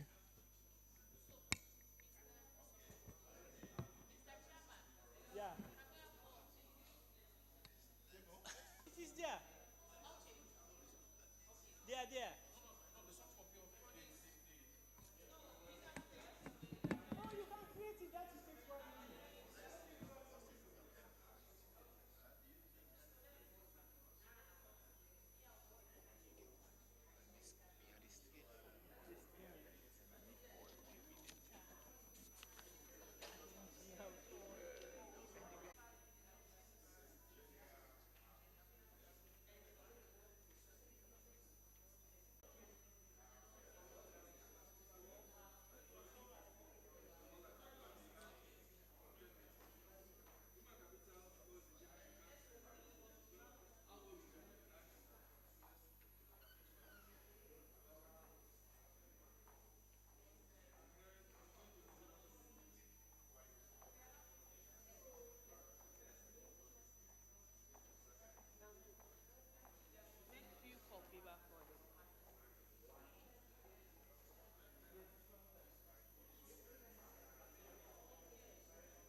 That's for you, but me, I think I'm okay. Are you okay? Yes, I know the one.